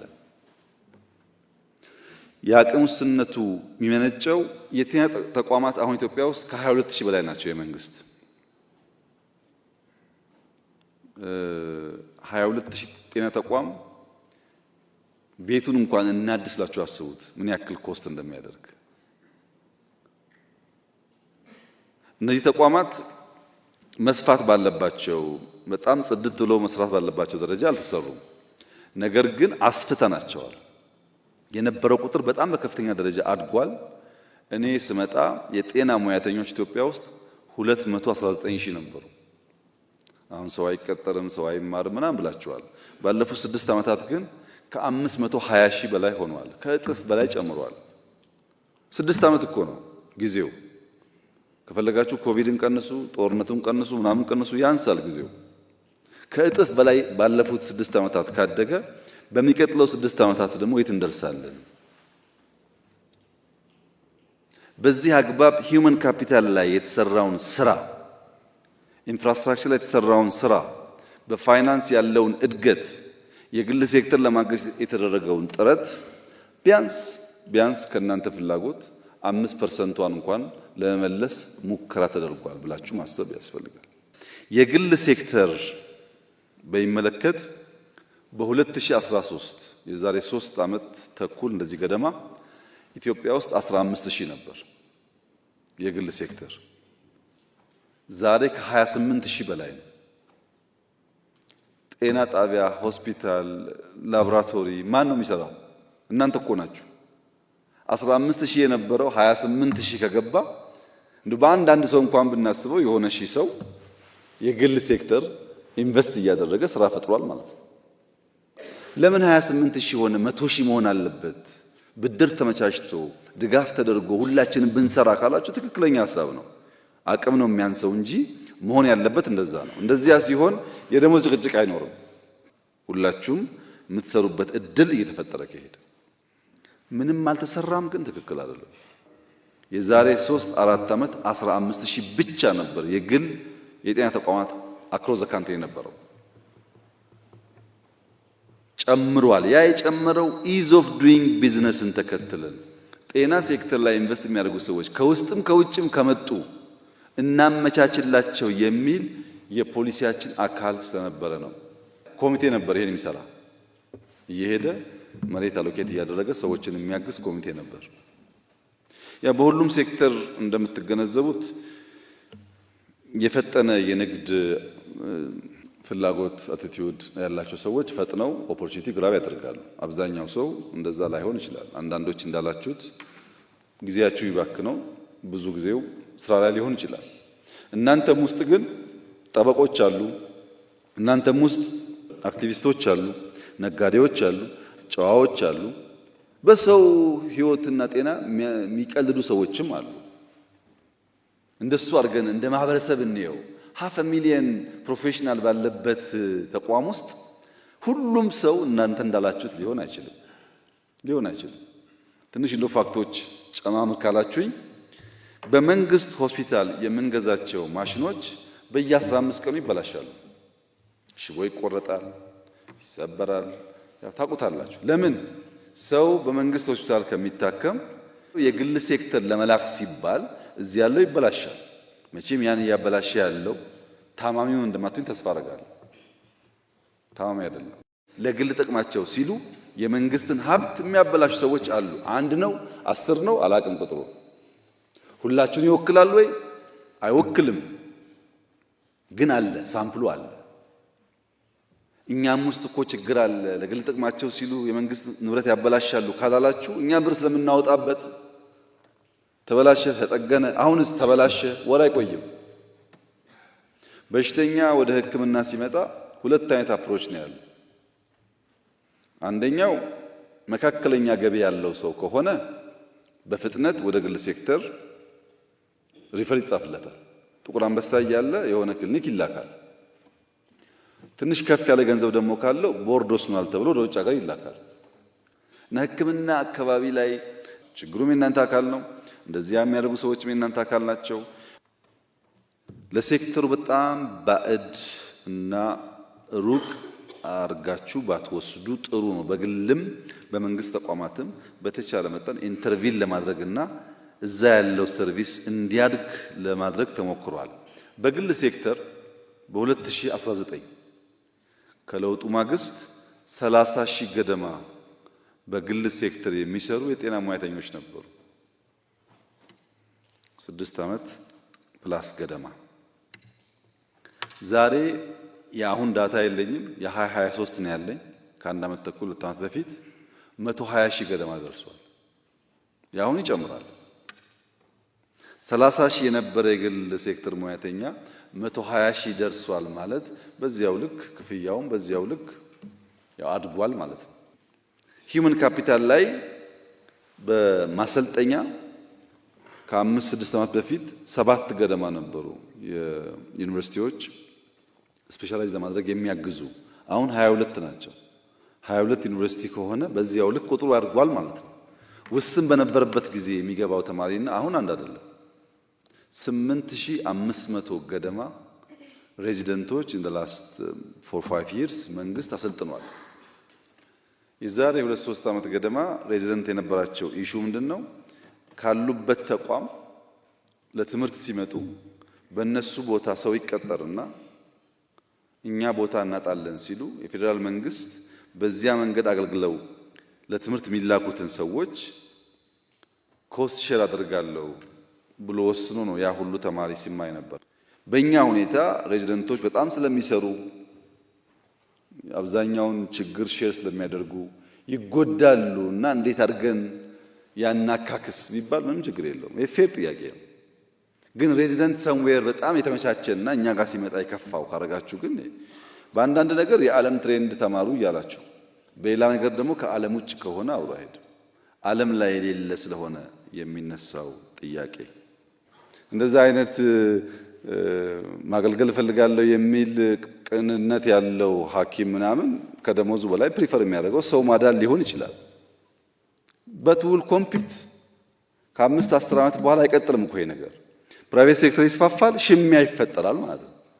መንግስት ቤት ሰጣለሁ፣ መኪና እንደዚህ ያደርጋለሁ እያለ ይሻማል ከገበያው እንጂ ሰምዌር የሚከፈል ክፍያ እያለ ማንም ሰው አይሰራለትም። እዛ እስክንደርስ ድረስ መከራ የምትከፍሉ ሰዎች አላችሁ፣ ክፈሉ። የእናንተ ስራ ማድረስ ነው። ኢትዮጵያ ባለችበት ሁኔታ የኔናና የእናንተ ስራ በመከራ ማሸጋገር ነው። የሚሰሩ ሰዎች ቅድም እህቴ እንዳለችው ነው።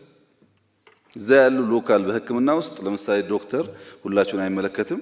አንድ ፔሸንት መጥቶ ቪዚት አድርጎ ይሄን አድርጊ ይሄን አድርጊ ይሄን አድርጊ ብሎ ሄዶ ሊሆን ይችላል።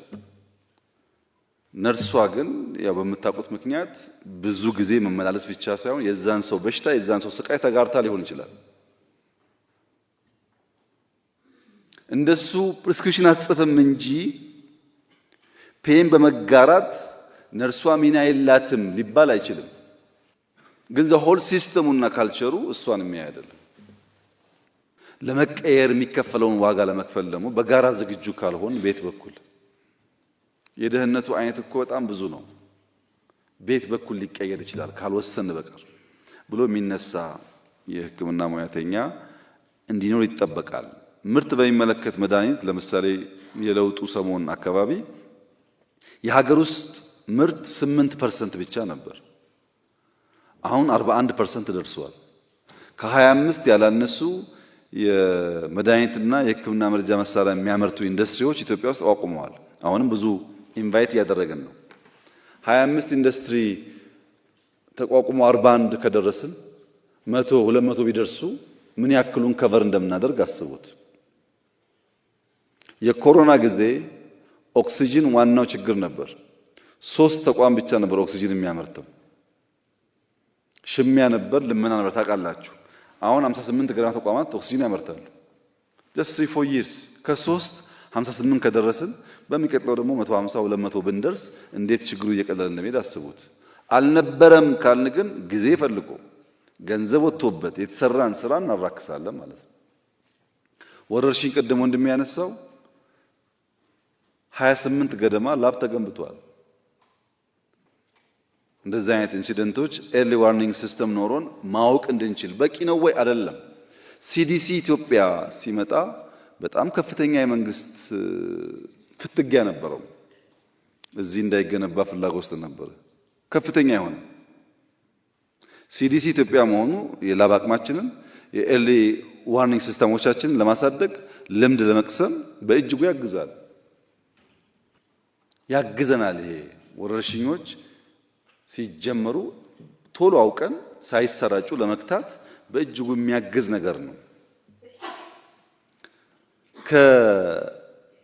ከዲጂታላይዝ ማድረግ ጋር ተያይዞ ሪፎርም የተባለው በጣም ትክክለኛ ኮሜንት ነው። ጅማሮች አሉ። ኤምአር እናንተም ጋር ተጀምሯል፣ ግን ማደግ አለበት። ቴክኖሎጂ ሃይሊ ኢምፓክት ከሚያደርጋቸው ሴክተሮች አንዱ ጤና ነው። የአይ ተቋማችንን አይታችሁ ከሆነ አላቅም፣ በጣም ብዙ ዶክተሮች እዛ ይሰራሉ። ሐኪሞች ካንሰር ላይ ይሰራሉ፣ የተለያየ በሽታ ላይ ይሰራሉ፣ ምርምር ያካሂዳሉ፣ ሲስተም ዴቨሎፕ ያደርጋሉ። ጠቅላላ ኢንዱስትሪው ዲጂታላይዝ ይሁን ሞደርን እናርገው የተባለው ፈልገን ሳይሆን ግድ ነው። ካላደረግነው ስለምንቸገር የጤና ዳታ በጣም ኤክስፔንሲቭ ነው። ኢትዮጵያ ውስጥ ዳታ ብዙ ዋጋ የለውም። ወረርሽኝ መጣ ይባላል፣ ኳራንቲን ይባላል፣ ይቀራል። የሆነ በሽታ ይመጣል፣ ይቀራል። ግን ያ ዳታ ቢሰበሰብ ያ ዳታ አናላይዝ ተደርጎ መድኃኒት የሚፈጠረው ዳታው ብቻ ይሸጣል ለሚመራመር ሰው። በእኛ ኬዝ ግን እንደዛ አይደለም። በወረቀት ተከምሯል በየቦታው፣ ናሽናል ክላውድ የለም። የሄልዝን ዳታ መያዝ ያልቻለ ሀገር ደግሞ ለዚያ መድኃኒት ፈውስ የሚያመጡ መድኃኒቶች ሊያመርት አይችልም። ሌሎች ኤንጂኦዎች ለምንድን ነው አፍሪካ ላይ የሚረባረቡት ካላችሁ ያን ዳታ ፍለጋ ነው። ያ ዳታ በጣም ይፈለጋል። ዳታውን ኢዝሊ አክሰስ ማድረግ ከቻሉ በዚያ መድኃኒት ይመረታል፣ መልሶ ፕሮሞት ያደርጉና ያመጡልታል፣ እኛ እንገዛለን ማለት ነው። እና ዲጂታላይዝ ማድረግ ሞደርን ማድረግ በጣም አስፈላጊ ነገር ነው። ጅማሮች አሉ፣ ግን እንሰራበታለን። እናንተም አግዙ። ዘሆል ሲስተሙ ሞደርን ካልሆነ ብዙ ነገር ሉዝ እናደርጋለን። የጤና መድህን አዋጅ ወጥቷል። እሱም ሰራተኞች እዛ ውስጥ አካቷል። ጥያቄው ተነስቷል፣ ግን መልስ የተሰጠው ጉዳይ ስለሆነ በህግ ፕራክቲስ ላይ ችግር አለ ተብሏል። እሱ ይጀመራል። እዛ የምትታከሙበት መንገድ የመለሰ ነው ህጉ። ኦልሬዲ ሐኪሞች በህጋዊ መንገድ ሕክምና ቢያገኙ የመንግስት ፍላጎት ነው። አዋጅ ጸድቋል። እንተገብራለን። እሱ እንተገብራለን። ማህበረሰብ የጤና መድህን ልክ እንደ ፖለቲካ ስራ ነው። ያስፈልጋቸዋል ግቡ እየተባለ ተቀስሶ የሚሰራ ስራ ነው እንጂ ሰው ሲታመም የሚሰማው ነገር ጤነኛ በሆነ ሰዓት አያስበውም። ያም ሆኖ 38 ሚሊዮን ሰው ነበረ የጤና መድህን ተጠቃሚ። ስንት ነው አሁን? 63 ሚሊዮን ደርሷል። ያን ማስፋት ነው፣ ከቨሬጁን ማስፋትና ሰዎች ሲታመሙ ከገንዘብ ጋር ሳይያያዝ መተው ታክመው ኢንሹራንሳቸው ዲል እንዲያደርግ ማድረግ ያስፈልጋል። የቁጥጥር አቅማችን በሚመለከት አንዱ ችግር መድኃኒት ያልሆኑ ጎጂ ነገሮች መድኃኒት ተብለው ኢትዮጵያ ውስጥ ወደ 14% ገደማ ይደርሱ ነበር። የኢሌጋል ሜዲሲን የሚሰራጨው ቁጥጥር ሲደረግ አሁን ወደ 6 ዝቅ ብሏል። አሁንም አለ፣ ግን ዝቅ ብሏል። አሁን ሁላችሁም ክፍያ ያንሳል፣ ሰርቪስ ፊ ያንሳል ብላችኋል። ማህበረሰቡ ጋር ደግሞ ብንሄድ ውድ ነው ነፃ ይሁን ይላል። ሁላችሁም ታክስ ይቅር ብላችኋል። ታክስ ይቅር፣ ደሞዝ ይጨምር። ከየት ነው የሚጨምረው ደሞዝ? ታክስ ካልተሰበሰበ ፌዴራል መንግስት ነው የሚሸፍነው ይላሉ ክልሎች። ከየት ፌዴራል መንግስት ከየት ያመጣል? ምንጮቹ እኮ ማወቅ አለብን። ኢትዮጵያ ውስጥ ኦልሞስት ሁሉም ክልል ከፌዴራል የሚደጎም እንጂ ለፌዴራል በቅቶት የሚያፈስ አንድም ክልል የለም። ለኛ የሚያስፈልገው ከበጀት አንጻር ሳይሆን ፕራይቬት ሴክተር እያጠናከርን የሕክምና ኢንፍራስትራክቸር አሁን ችግር የሆነበትን መንገድ በስፋት እና በፍጥነት እየፈታን ከሄድን ብዙ አጀንዳ አይሆንም። ብዙ ሙያተኛ ነው ያለን። እያንዳንዱ ሰው ደግሞ የራሱ የሆነ ተቋም እየፈጠረ ከሄደ ከክፍያ ጋር ያለው ነገር ፌር እየሆነ ከሄደ እኛ እንደ መንግስት ከ20 ሺህ ላይ ተቋማት አሉ። በእነሱ ዝቅተኛ ገቢ ያላቸውን ሰዎች ካገዝን ይቀንሳል ችግሩ ማለት ነው። ይቀንሳል ችግሩ። ሁለት ምርጫ ነው ያለን። በምግብ ሶቨርኒቲ ኢትዮጵያ ማረጋገጥ አለባት የሚለው ስራ ባለፈው እንዳነሳሁት ማክሲመም 2 ዓመት ነፃ እንወጣለን በምግብ ማክሲመም 2 years። ስንዴ አንፈልግም ከሰው ማለት ነው። ልክ እንደዛ በመድኃኒት ነፃ መውጣት አለባት ኢትዮጵያ ብለን ወስነን ማድረግ አለብን። ወስኜ አይደለም ወስነን እየለመንክ በዛ አነሰ ምናምን ዋጋ የለውም። ለማኝ ነው የተሰጠውን ነው የሚወስደው። 1 ብርም ይሁን 25 ሳንቲም ወስዶ እግዚአብሔር ይስጥልኝ ነው የሚባለው። ከልመና ነፃ ለመውጣት ግን መወሰን አለብን እኔና እናንተ።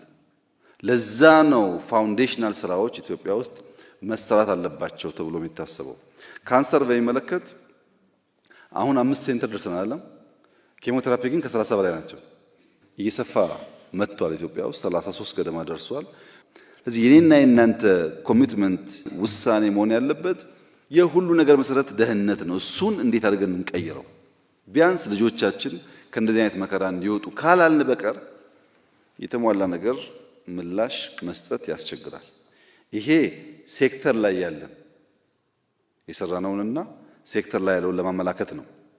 ወደ እናንተ ጥያቄ ግን ስመጣ በ3 ማዕቀፍ ብናየው ጥያቄዎቻችሁን፣ አንደኛ ከሙያ ግዴታ አንጻር አንድ ሰው ሐኪም ሆናለሁ ብሎ ሲመርጥ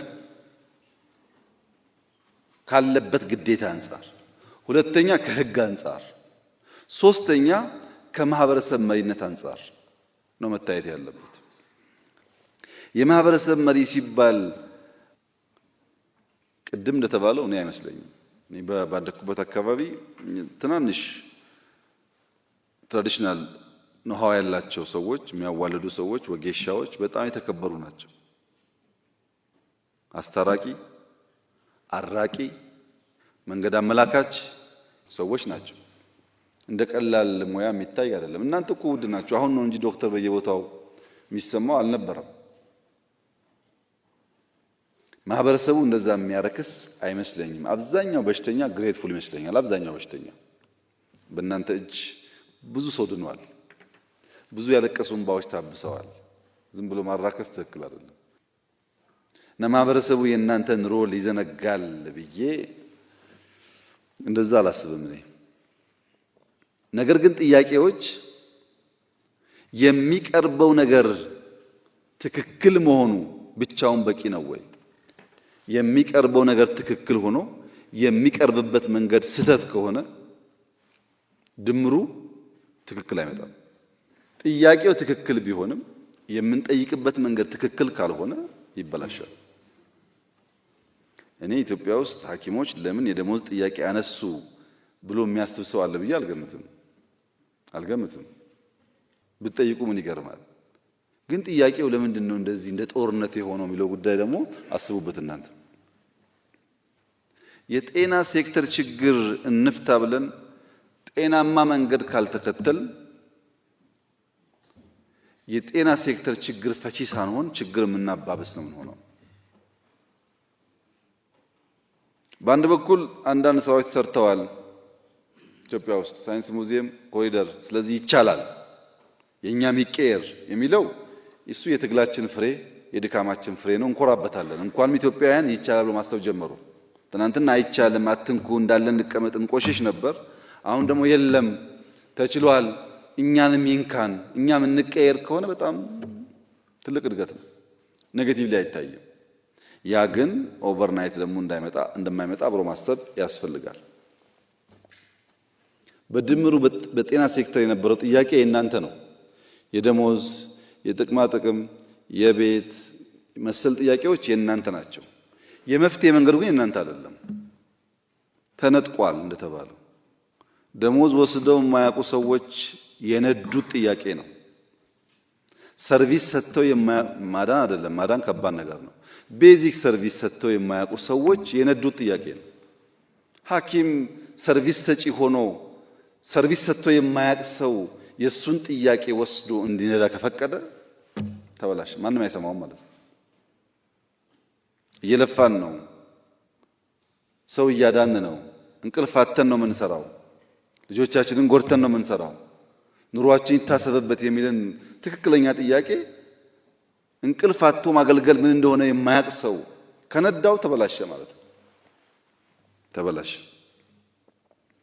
እና ጥያቄው በሶስት ከፍዬ ነው ያየሁት እኔ። አንደኛው ጤናማ ሙያተኞች በቅንነት ደክመው ችግር ጓዳቸው ስለገባ ለምን አንታይም ብለው ያነሱት ጥያቄ አንደኛው ነው።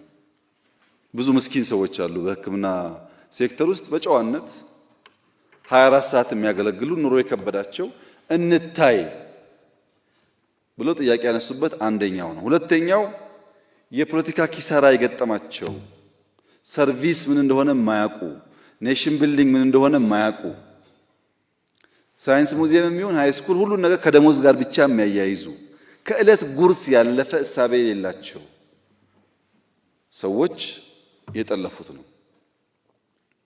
ሶስተኛው ሐኪም መሳይ ፖለቲከኞች፣ ጋውን ለባሽ ፖለቲከኞች። በነገራችን ላይ ከሕክምና ተቋም የዓመት ረፍት ወስደው ይሄን ጉዳይ ፌስቡክ ስም ቀይረው የቀሰቀሱ ሰዎች በደንብ እናቃቸዋለን። ስለማናቅ አይምሰላችሁ ዝም ያልነው። አልተነቃብንም ምናምን እንደሚሉ አውቃለሁ፣ እናቃቸዋለን። ከየት ከተማ ረፍት ወስደው መጥተው እዚህ ሞቢላይዝ ሲያደርጉ እንደነበረም እናውቃለን። እነሱ ሐኪሞች አይደሉም። በድንገት ጋውን ለብሰው ሊሆን ይችላል። ጋውን ለብሰው ጋውንን የፖለቲካ መሳሪያ አድርገው የቆሙ ሰዎች አሉ። ስለማይታወቁ ግን አይደለም። ጋውን የተከበረ ነው፣ መከበር አለበት አለች እህቴ። እውነቷን ነው። ብዙ ሰው እየዳነበት ስለሆነ ጋውን ክብር አለው። ግን ያ ጋውን ሐኪሞች ሲለብሱ ብቻ ነው ክብሩ። ሐኪም መሳይ ፖለቲከኛ ከለበሰው ክብር የለውም። ሐኪም መሳይ አክቲቪስት ከለበሰው ዶክተር ኤክስ እባላለሁ ብሎ ፖለቲካ ከነዳበት ክብር የለውም። ይህንን ማጥራት ደግሞ የኔና የናንተ ስራ ይመስለኛል። በጅምላ ከሆነ አይሆንም።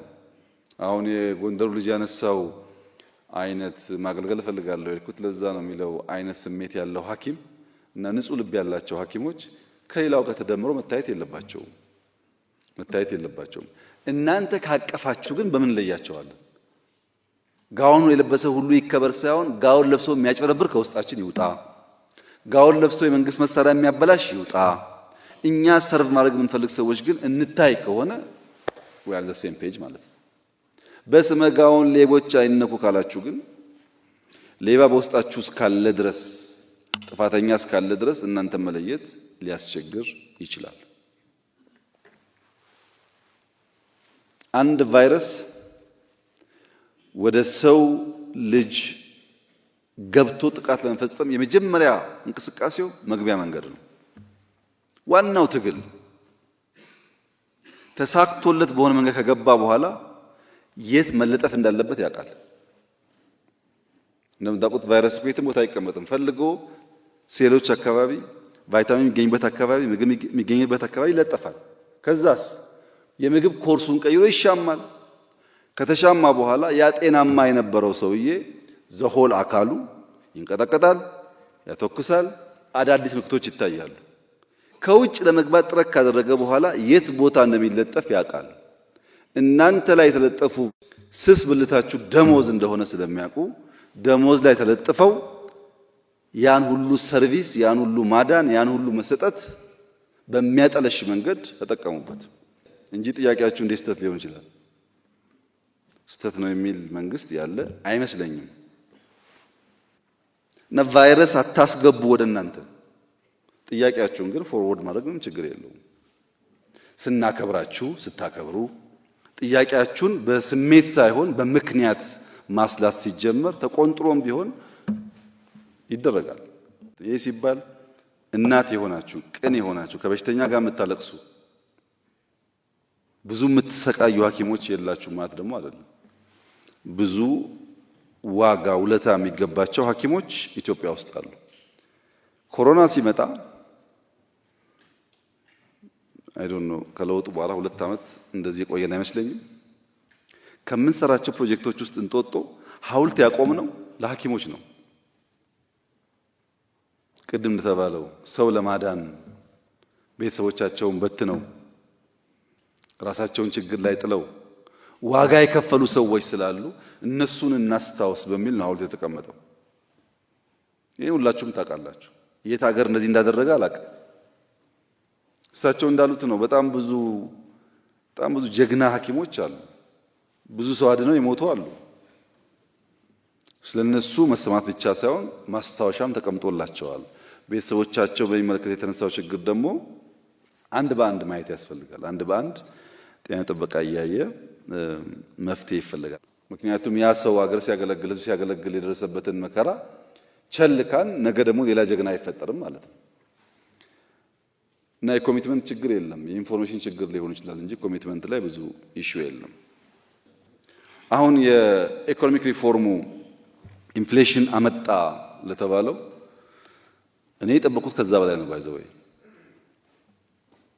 የጠበቅኩት ከዛ በላይ ነው። ተናግሬ ያለው ለጥቂት ዓመታት እንቸገራለን፣ ግን ረዘም ባለ ጊዜ መፍትሄ እናገኛለን። ምክንያቱም ካንሰር ኬሞቴራፒ ሲሰጥ እኮ ከካንሰሩ በላይ ነው። በጣም ፔንፉል ነገር ነው። አላማው ግን ምንድነው? ሴሎቹን ለማስወገድ ነው። በዛ ፔንፉል ፕሮሰስ ያላለፈ ሰው ሊያገግም አይችልም። የኛም ኢኮኖሚ እንደሱ ነው። ለምሳሌ 3.4567 ቢሊዮን ዶላር ብቻ ኤክስፖርት ስናደርግ ኖረን ፎር ዴኬድስ በአንድ ዓመት ሪፎርም 8 ቢሊዮን እንዴት ገባ ነው ጥያቄ። መጠየቅ እኮ አለባችሁ። ይሄ ዝም ብሎ ቀላል ቪክትሪ እንዳይመስላችሁ። እንዴት መጣ? ቡና ዶንት ጎ ፋር ላስት ይር 1.4 ቢሊዮን ዶላር ገደማ ነበረ። በአንድ ዓመት 2.3 ቢሊዮን ዶላር እንዴት ገባ? ቡና ወርቁን ተው። ቡና የሚሸጠው ከተመረተ ብቻ ነው። ምርት ካለ ነው፣ ከሌላ አይሸጥም። ህዳሴ በአፍሪካ አንደኛው የሆነ ግድብ 5 ቢሊዮን ዶላር ገደማ ኢንቨስት እያደረግን አናዘር 3 ቢሊዮን ዶላር ገደማ ኮይሻ እናደርጋለን። 10 ቢሊዮን ዶላር ኢነርጂ ላይ ኢንቨስት የሚያደርግ የአፍሪካ ሀገር አንድ በአንድ አይደለም ተደምሮ አታገኙም። የለም። ይሄን እናንተ መንቃት አለባችሁ። እነዛ ኢንቨስትመንቶች ናቸው ዋናውን ድህነት የሚያጠፉት። እነሱን ካልፈታን በቀር ደሞዝ ለሐኪም ወይ ለመምህር ጨምረህ ሐኪሙ መኪና መግዣ ገንዘብ ኖሮት መንገድ ካልተሰራለት ዋጋ የለውም። ፋውንዴሽናል ነገሩ በጣም አስፈላጊ ነገር ነው። እሱን ሐኪሞች መገንዘብ አለባችሁ። ሕክምና ተመልሶላቸዋል። ቤት በሚመለከት በአብዛኛው ክልሎች ተወያይተናል። አብዛኛዎቹ ይሰጡም አሉ፣ የቀሩትም ይሰሩበታል። አዲስ አበባ አካባቢ ላይ የተጀመረ ነገር አለ፣ በዛ ይቀጥላል። አቴ ታይም 500,000 ሰው የቤት ባለቤት እናደርጋለን ብለን ብናወራ አንችልም። እንፈልጋለን ግን አንችልም። ቀስ ቀስ እያልን ግን እናደርጋለን። እናንተ ለ10 ሰው ለ20 ሰው ሲደረግ በቃ ተስፋ እያደረጋችሁ መፍጨርጨር መልፋት ይመጣል ብሎ ማሰብ ጥሩ ነው። እኛም የእናንተን ፊድባክ ሰብስበን እንነጋገርበታለን። ለምሳሌ የቦታ ዝውውር ጉዳይ የተነሳው በተለይ ከኮስት ሼሪንግ ጋር ተያይዞ እኔ ምንም የፌርነስ እንትን አላየሁበትም። ሰርቭ ማድረግ አለባቸው። ሰውየው ከጎንደር ወጥቶ ጎንደር ሰርቭ ማድረግ አለበት። ጎንደር ግን እንደ መያዣ ተጠቅሞ መሆን ግን ትክክል ነው ብዬ አላስብም። በግሌ እኔው ለምን እንደዛ ነው አልገባኝም። አንዳንድ መመሪያዎች፣ አሰራሮች በእኛ ቢወጡ የተባለው መመሪያ ሁሌም የሚወጣው በተቋማችሁ ነው። ሁሌም አዋጅ የሚያወጣው ፓርላማ ነው። ካቢኔ ሊያወጣ አይችልም። እኛ ደንብ ነው የምናወጣው። መመሪያ ደግሞ የሚያወጣው ተቋማችሁ ነው። ለምሳሌ ሲቪል ሰርቪስ ብዙ አጥንተን ጂኤጂን የሰራ ነው። ሕክምና ሙያተኞችም አሉበት። ምንም ፕሮብለም አላይበትም። በጂኤጂ ምንም አላይበትም። ችግር ያለው እሱም ፕሮፐርሊ ስራ ላይ ማዋል ላይ ነው እንጂ ሂደቱ ብዙ ችግር ያለው አይመስለኝም። እዛም ላይ ግን ችግር ካለ ሲስተር እንዳነሳችው አሉ ሙያተኞች። አሁን ሚኒስትሮቹ ስላሉ ገብተው የሚስተካከል ነገር ካለ ማስተካከል ይቻላል። ግን ለጤና የራሱ ኮሚሽን፣ ለዩኒቨርሲቲ የራሱ ኮሚሽን፣ ለወታደር የራሱ ኮሚሽን ካል ተቋምን ቀንስ ወጪን ቀንስ እያል ሌላ ቢሮክራሲ እየጨመርን ብንሄድ መልሶ የሚጎዳው ሁላችን ነው እና ትንሽ ኮንሺየስ ሆነን እንሂድ። ሐኪሞች የሚቸገሩበት፣ ሐኪሞች ደሞዝ ጥያቄ የሚያነሱበት ኢትዮጵያ እንዳትፈጠር ከፈለግን ፋውንዴሽናል ስራውን እንስራ። እሱን ስንሰራ እኔና እናንተ ኢትስ ኦኬ እንቸገር፣ ልጆቻችን ግን አይቸገሩ። ሐኪሞች እውነት ለመናገር ብዙ ነው ከእናንተ የሚጠበቀው። እናንተ ላይ ያለው ተስፋ እንድታከሙ ብቻ አይደለም፣ እንድታነቁ ነው። ሰው ዛፍ ሲተከል ለምን ሲባል ያስፈልጋል ዛፍ ለጤና። ውሃ ሲጸዳ ለምን ሲባል ውሃ ያስፈልጋል ለጤና። ወክወይ ሲሰራ ለምን ሲባል ያስፈልጋል ሰው በእግሩ መሄድ አለበት ብላችሁ ካላገዛችሁን እናንተ ማን ያግዘናል? ልክ እናንተ ደሞዝ አንዳንድ ጥያቄ እንዲመለስ እንደምትጠብቁት እኔ ደግሞ እናንተ ሰው እንድታነቁ ፖሊሲዎቻችን ተገንዘባችሁ እንድታስገነዝቡ እንድትረዱን በጣም ነው የምጠብቀው። ይሄ ከተባበርን ይቀየራል። ተስፋዬ ምንድነው? አይ ኢትዮጵያውያን ገብቷቸዋል፣ ጨክነዋል፣ በጋራ ሆነው መለወጥ ይፈልጋሉ፣ ቻሌንጁን አንደርስታንድ አድርገዋል፣ ፕሮብለም አፕሪሺየት ያደርጋሉ ከተባለ ችግር የለም 24/7 እንሰራለን። እና ሰብሰብ ትንሽ ጨከን ትንሽ ደግሞ አንደርስታንድ ለማድረግ መሞከር። ይሄ በእናንተ በኩል አለ፣ በእኛ በኩልም በእኛና በሕክምና ሴክተር ሙያተኞች መካከል ሁልጊዜ የሚያስፈልገው ትብብር ነው። እናንተም ሰው ለማዳን እኛም ኢትዮጵያን ለማዳን ነው የምንሰራው። ሌላ መንገድ እኮ የለውም። በዚህ ስፕሪት አብረን እንድንቆም አደራ ልላችሁ ፈልጋለሁ። ኢትዮጵያ የማንሰራራት ዓመት ይሆንለታል የተባለው አባባል አይደለም። ህዳሴን ከመጨረስ በላይ ማንሰራራት ምን አለ? አንሰራርተናል፣ ይቀጥላል። እመኑኝ ማክሲመም 15-20 years ከዛ በኋላ በአፍሪካ ውስጥ የሁሉ ነገር ምሳሌ የሆነች ሀገር ይኖረናል። ጥያቄ የለውም። ይሄ ምኞታችን ግን እንዲሳካ ትንሽ ቀበቶ ጠበቅ ማድረግ ይፈልጋል፣ መቸገር ይፈልጋል፣ አልጋ ባልጋ ስላልሆነ መልፋት ይፈልጋል እና በዛ ስፕሪት አብረን እንስራና ኢትዮጵያን እንቀይር። ሰላሙን ብቻ